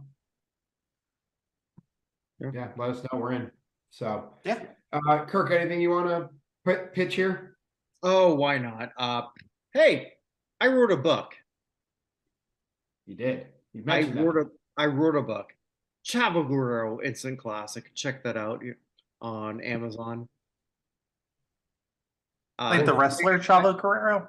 Well, yes, Chavaguro Senior. Actually, yes, I helped him with his autobiography. So Oh, very Yeah. cool. Yeah, when you come through town, I'll have to have you sign my copy. Please tell me that you actually have a copy. That would be awesome. It's for you to find out, my friend. I'm not going to ruin the surprise. Yeah. Yes. Also, we just announced last week their fictitious rock and roll and fictitious athlete Hall of Fame. Mhm. So those came out. We're starting a whole new season coming up here. See how many more times Homer Simpson can get in, and if there are any more people left from Rocky. So Absolutely. that Yeah. Also, too, our Evan and I, we trademarked. Well, Evan trademarked it, and I happen to be sort of like the sidekick on that. The United States Athletic Hall of Fame. Yeah, and honestly, finally look for a whole bunch of videos announcing the people that start coming out after the 15th. Because I have a crazy couple of weeks here and it all clears up after the 15th. So I'm gonna start putting the videos out now that I've seen LL Cool J. I'm inspired that I can just do this. And we will have those out with all the nominees. I've written over 100 bios at this point. So we get a few out, maybe 5 a week, and send them over to Kirk or to Ted and have him post them up here. Yeah. And So is your announcement just gonna be like you like this, like at a random park bench outside? I have a ring light here with a place I can put my phone. So I'm gonna do the recording there and then send it on. And one last thing, an apology to Jack Silverstein. We recorded something like back in February. So thank you for Jack. I've been trying to edit it. I suck at editing. So I'm going to be handing it on, and we will have our lost episode of the Hall of Fame show coming up here, which I believe should be like season 4, episode 7A or something. But we'll have that coming out. We did a whole thing on the Pro Football Hall of Fame and what it meant for people to come in. So Jack, I know recorded like 2.5 months ago. I just am really bad at this and I've screwed it up. So I'm sending it over. Evan, don't feel bad. I've had episodes of my show that were like 4 or 5 months. Yeah, but there was a thing like it took a long time to get in because of other weird stuff, and we were supposed to have a third person, and Kirk was not available, and so it's my first time doing it, and I just didn't know what I was doing. So, but we'll have that coming up here shortly. I'm sending that over to Kirk in the next few days here. So we'll have Wow. So with that, wherever you all are, wherever you may be, guys, stay safe, everyone. take care, guys. Thank you, Nick.